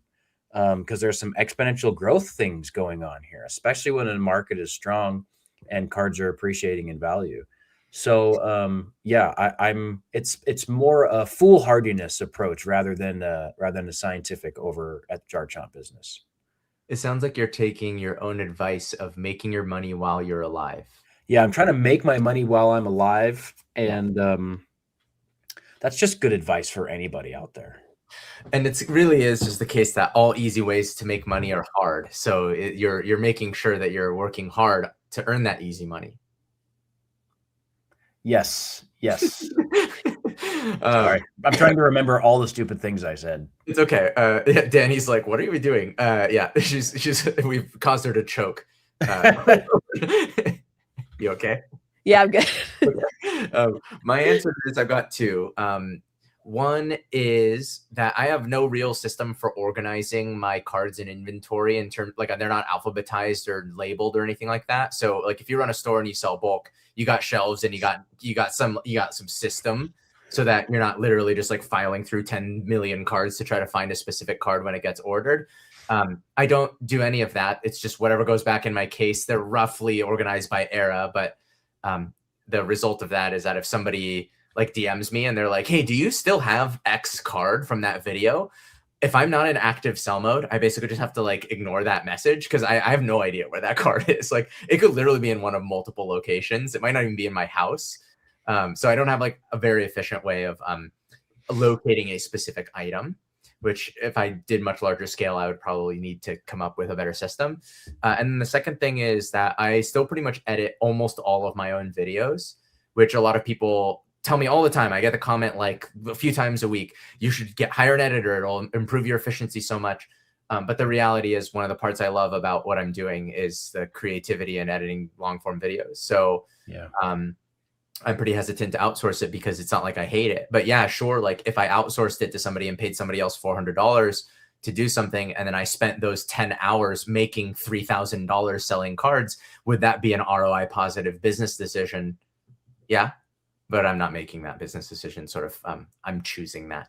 Yeah, it's funny you say that because like what you've optimized for in that case is like the experience of your business, and right now you are really enjoying that creative process. For me, like I don't dislike that creative process, but I just like so much more the buy, sell, trade, network, flip a card, sweatiness. Like comparatively, like I really love that part.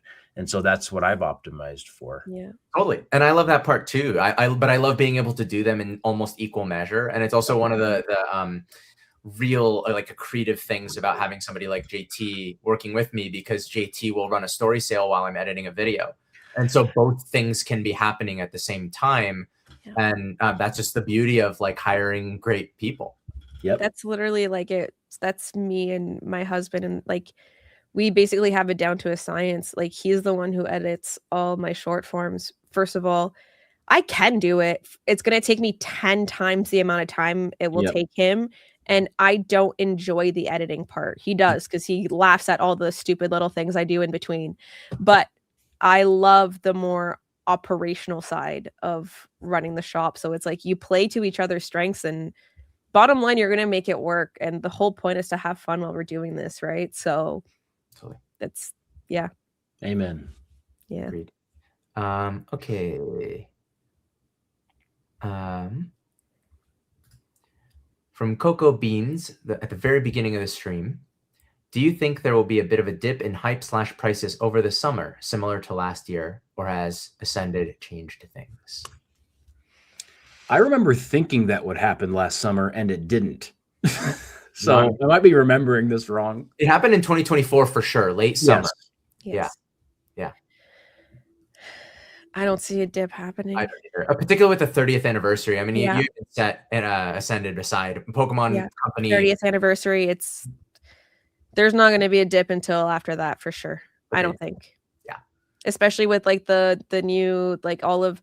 Listen, they're doing all of the illustration collection boxes. Like even just that, like I think there is a solid lineup coming for the 30th anniversary. So the hype will keep going until that. That's what I think. Yeah, but there was like a Pokemon ad during the Olympics or the Super Bowl or something. Super Bowl, yeah, they're pumping marketing dollars into it to an unprecedented level because they understand what the opportunity is for them right now, and we're sort of all downstream of that. But yeah, I don't see it. Jake and I have said things. I've said to a bunch. I guess I'll say this. A lot of the people that I know more than me, that have been in Pokemon full time since before this boom, basically everyone, independently of one another, has said the same thing, which is, I'm literally not even concerned about what's going to happen in my business until 2028. Like, that's how confident, and whether they're right or wrong, but like, I've just had probably 7 different opinions I trust all say, yeah, the next 18 months, like when we're thinking about future proofing our business, we're thinking about what happens after 2027, because probably the train is rolling at least until then. And then maybe after then we'll see. So no one has a crystal ball, but yeah, if we're talking about just this summer over the next few months, I mean, how could it possibly, Kits and cards is one of the more recent ones. I'll just bounce around on the timing here. How do we feel about large creators that flaunt buying hundreds of thousands in collections just to turn it around and sell it to pull games and online gambling companies? Do what you want. It's not my jam, but if that's their jam, it's a tough one to answer, to be honest. But I've always said, and my motto is to do what you love and collect what you love. The people who are truly in the hobby because they love it will be around for the foreseeable future. Yeah.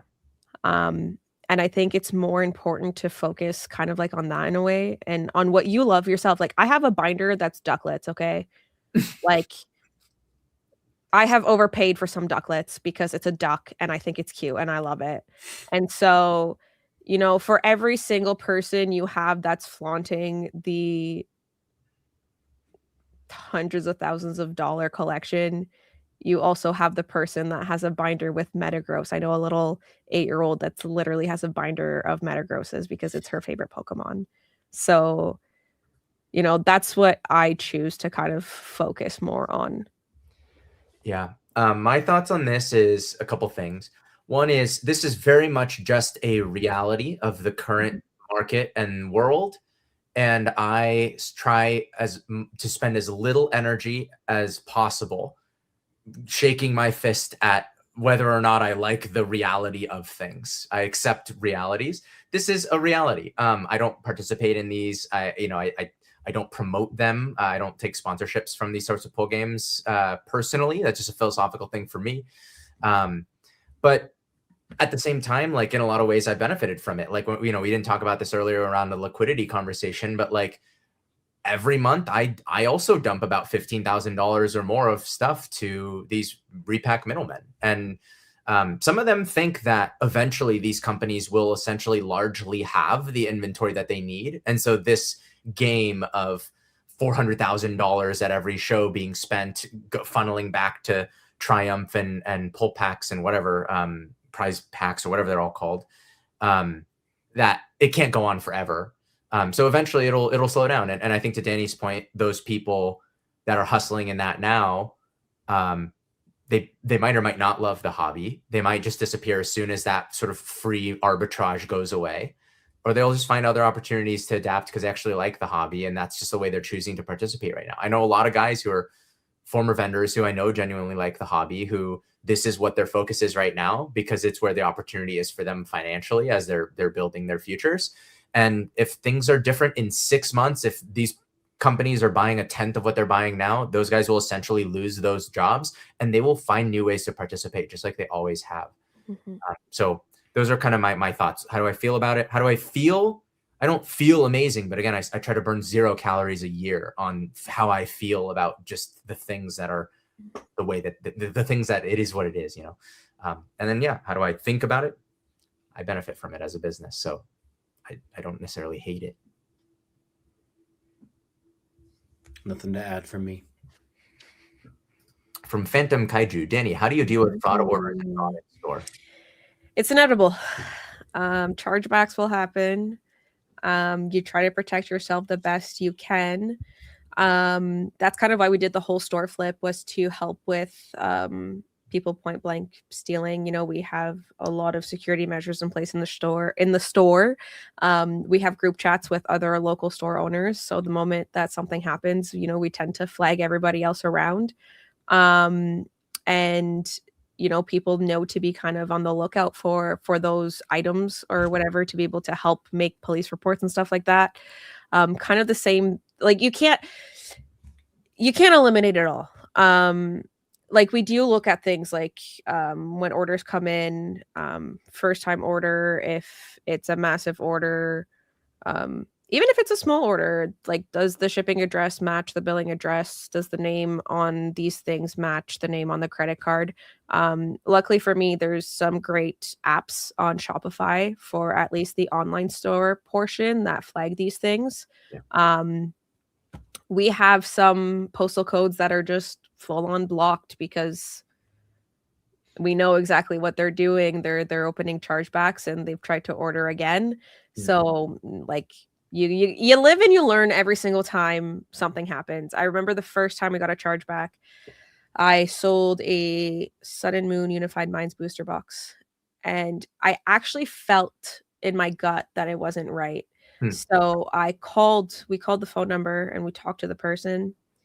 And then we were like, okay, well, I feel better now. So we shipped it. And then inevitably a week later, the chargeback came through, and we literally called the number back, and she tried to pretend that we had never had the initial phone call. From there, we learned email. Have the phone call, send an email. At least you have it written. Every single time something happens, you learn something new. So now we've learned, if it doesn't feel right, there's probably a reason. We'll ask for things like, if it doesn't all match, I'll ask you for literally like a piece of ID in store too. If something doesn't feel right, I'll ask for a piece of ID to match the name on the credit card. They're not things I like to do. I let you retract any information you want, but it's all little things like that. Like, I know it sounds silly, but we literally had these kids go on a vendor with their parents' credit card, and it's these things happen. From there we learn, like, if there's no parent and you're like, you can't necessarily do these types of transactions. There's no perfect solution to it all. It will always happen. And it's frustrating when it does. It's never on small orders, obviously. But you live, you learn, you pivot, and you move on. A lot of really great actionable tactical stuff there. Yeah. Okay, maybe we end on this one from the Poke Vibes. How are we feeling about low pop vintage and mid-era still? I love vintage. I feel like those cards are cool. I love vintage. My personal collection, apart from the Ducklets and the Evolutions, it's all vintage. E-readers. Yeah, I knew we'd be friends. Yep, me and Jake are in a very similar boat there. Literally, when you showed me that Scizor and that slab, I was like, man, I almost told you about how I almost bought a Karen's Umbreon, like, not even that long ago, and then I did it, and now the price is like, and I want to cry about it.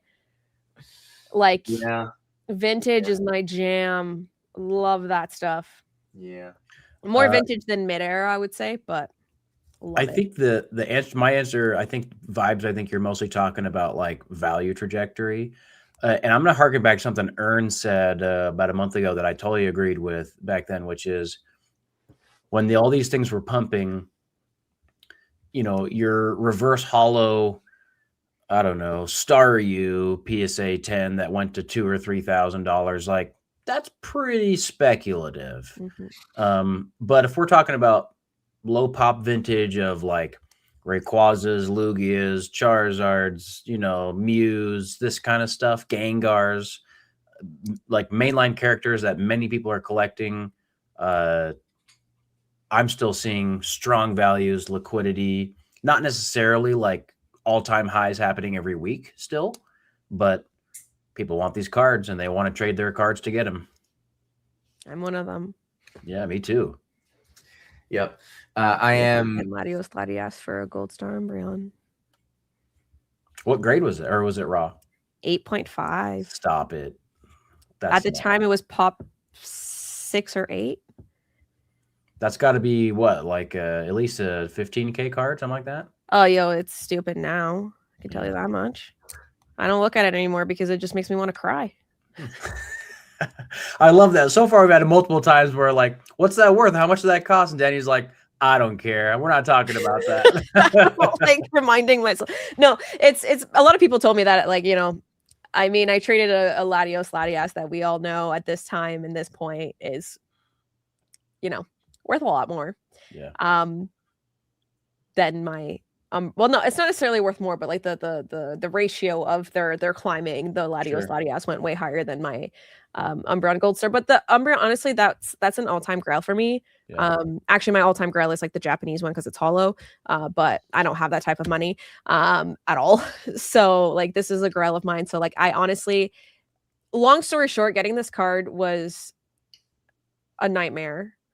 I had one spotted at a show, and then I was like, okay, I'm going to film content around it. And then it wasn't available anymore. So I was just so excited to get the 8.5. I was actually wanting like a 6 or a 7, but I was just so excited to walk away with it. I didn't even care about the price. I was like, I just want it so bad at this point. Take my Latios Latias. What do you want me to pay? I want it. And then conversion, just, I don't convert money well. So yeah, you got the cool card. Because it was in USD, and I was like, oh, that's not that bad. And then, I converted it and I cried. So, yeah. Yeah. Jake and I have a few that we will actually, as a bit, remind each other of to make each other cry. There's one recently was the Japanese Sabrina's Gengar, the Ban 1 PSA 10. I was in a store and they had one and I was like, is that what those go for now? I've owned multiple, I've sold a bunch, I've graded a few 10s myself, and always sold them right around like, I don't know, 3K or something. They're over 10 now. They're like 13 or something. So there's so many of those. We've had a few. Base set Japanese are. Jake is infamous for his Gold Star Mewtwo. Some things that we've graded ourselves and flipped for, good outcomes, but they are now house down payment values that it's hard not to be bummed.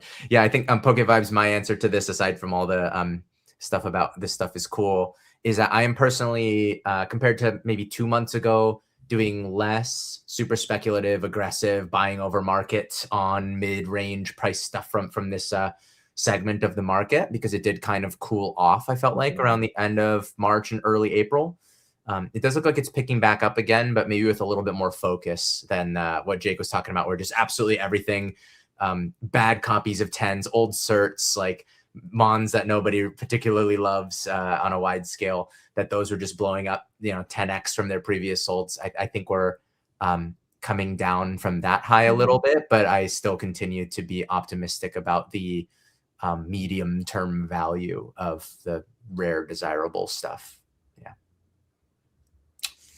Okay, Wind Waker with a $20 super chat. Remember to take care of yourselves, do things while you're alive. You're not on the spectrum of health while you're dead. If you want to build your collection business, then take risks and do the easy, hard place. So basically a $20 roast of Jake. How do you feel about that? $20 is $20, man. Jake's like, I'll dance for $1. I don't. Exactly right. Exactly right. I need all the help I get. Thanks, Wind Waker. We're going to spend that wisely. Mm-hmm. All right, y'all. Dani, I think, is approaching midnight, and we promised her a 3-hour program. So let's wrap up on the Elite Forecast. So just to remind everybody, basically, we're making a call on something. Typically priced, but not always. Just, I think X is going to do Y in this time frame. So we'll do that, and then we'll roll out the red carpet, promote a few things we all got going on. But let's start with that Elite Forecast. Y'all got one? I do, but mine's not price related. Okay, go for it. Gen 10 equals new evolution. Ooh. How many generations have you been wrong? 3 in a row? She doesn't look at that. We don't talk Let about me that. Keep dreaming. Gen 10 new evolution. What type will it be? I would love. Okay, I'm gonna go like game types, not like TCG types. I would love a ghost type, but the only thing about ghost is that ghost translates to like dark, and we already have Umbreon, so Yeah. I'm not very hopeful. I saw a mock-up for a ground type evolution that looks like a Sphinx that was so sick. Like I was like, yeah, I'm down for that. Yeah, I don't think I'm getting a ghost type just because of the whole darkness thing, but ground would be cool. Dragon, like, is dragon a no-brainer? Like with scales and stuff. What is that reaction, Jake? I feel like dragon's a no-brainer. What do you think we would? Okay, side question, real quick. Do you think we'll ever get a normal type evolution? Or just Eevee? Maybe someday. I guess Eevee.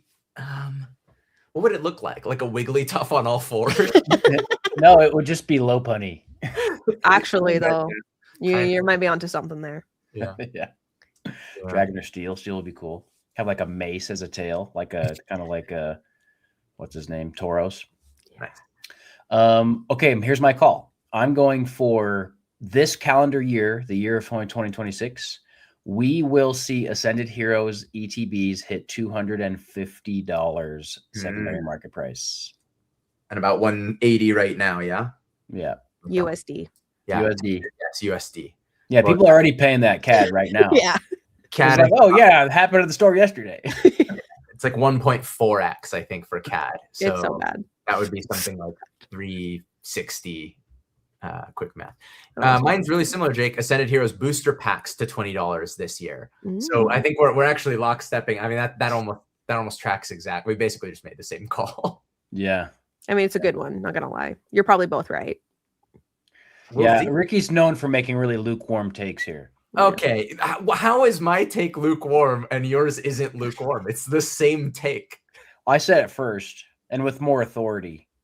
Oh, I wrote it in our notes first, though, and it's hard to prove now that you copied me, but jokes on you. I can't read, Ricky. You know that. That's a good point. That's hard to. Yeah. Yeah, that's a checkmate right there. I'm probably the wrong one here, but I can keep dreaming.